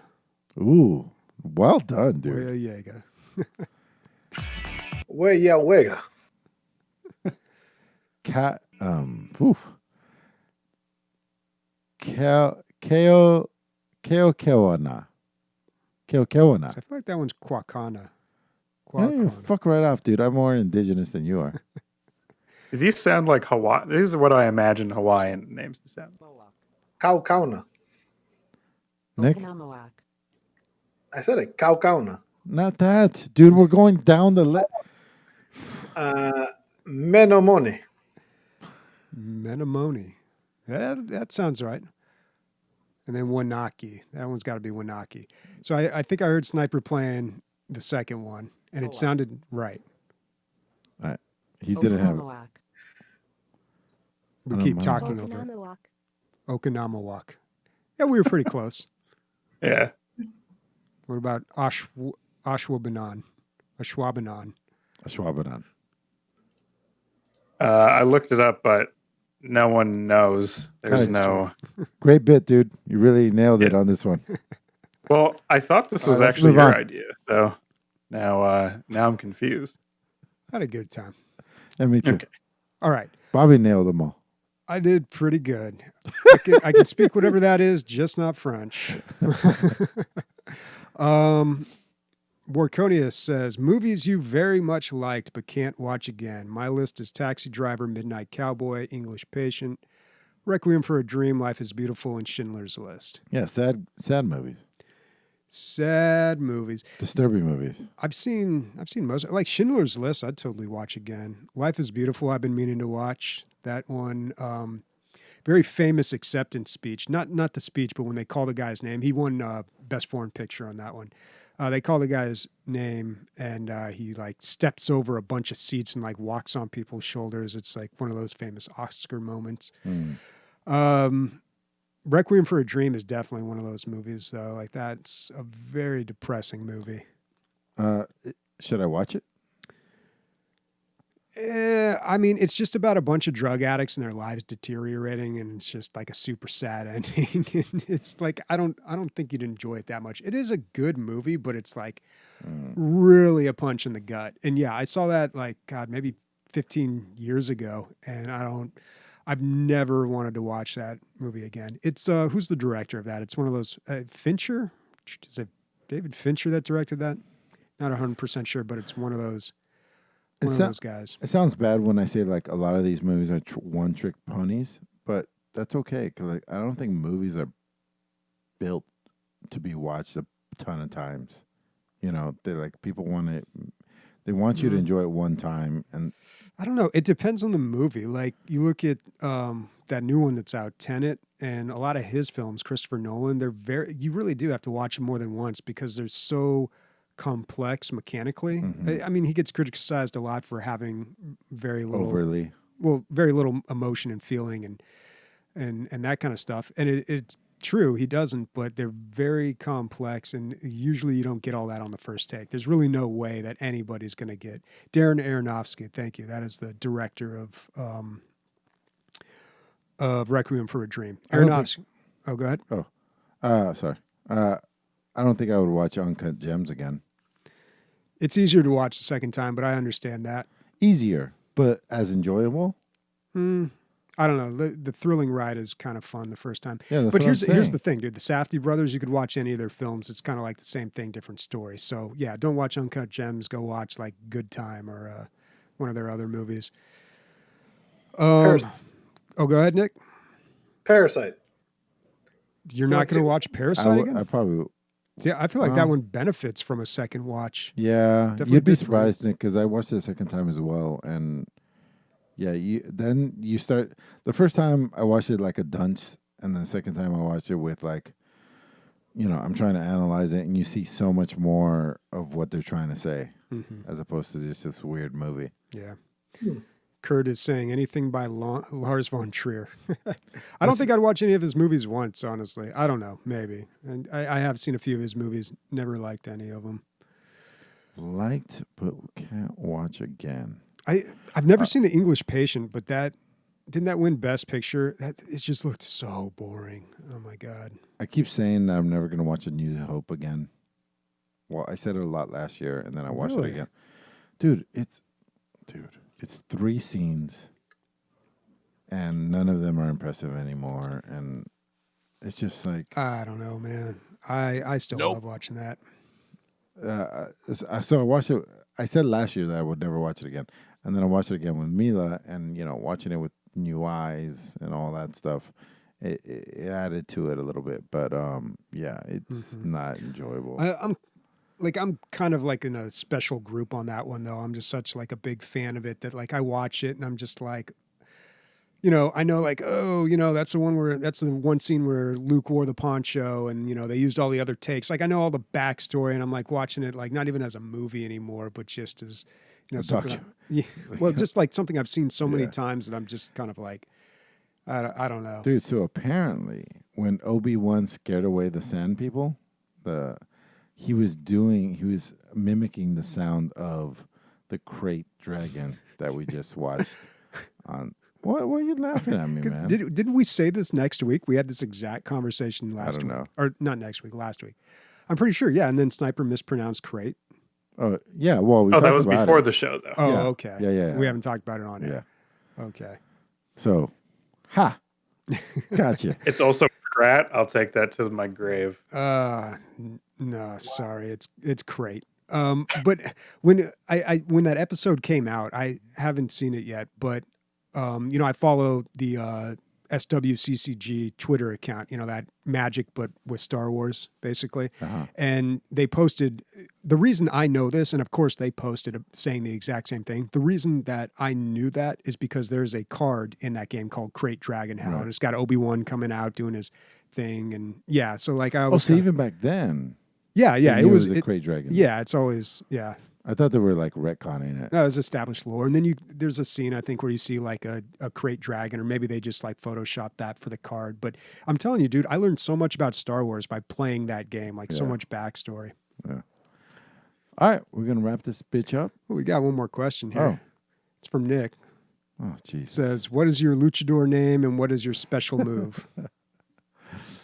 El pedo, which means the fart. And I just fart on their face. I'd hold them down and fart in their face.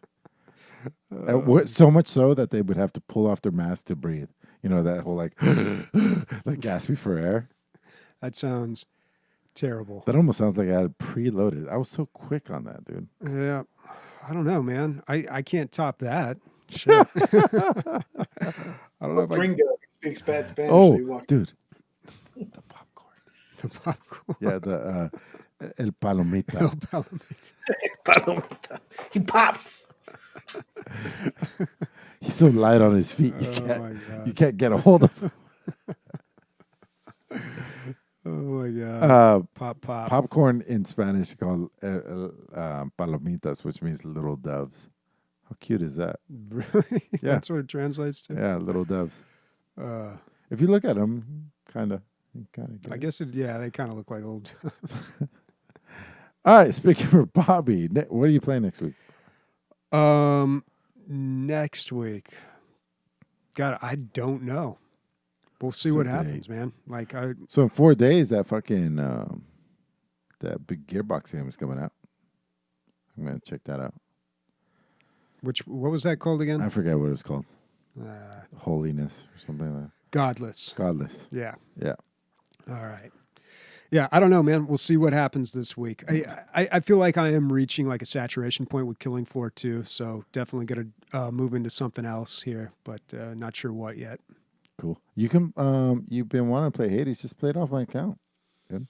Yeah, maybe then I'll again, do that. we've We've talked about it so much, Yeah, but that's the other thing. I do want to play that. But I want to hear your perspective. I like it when you wax poetic. Yeah. Yeah, me too. Nick, what do you got on your plate? Minecraft with Leslie and Total War Warhammer to get all the very hard achievements. Did they have a big update for that recently? Oh, not Warhammer. I'm sorry. yeah. Troy. Oh, not Troy. I don't fuck with Troy anymore. That game's boring. Okay. But what the goddamn man, I want to get to something. Anyway, Speaking for Nick, myself, Christopher, and me, I already said me. Myself, titties, everybody. Boom.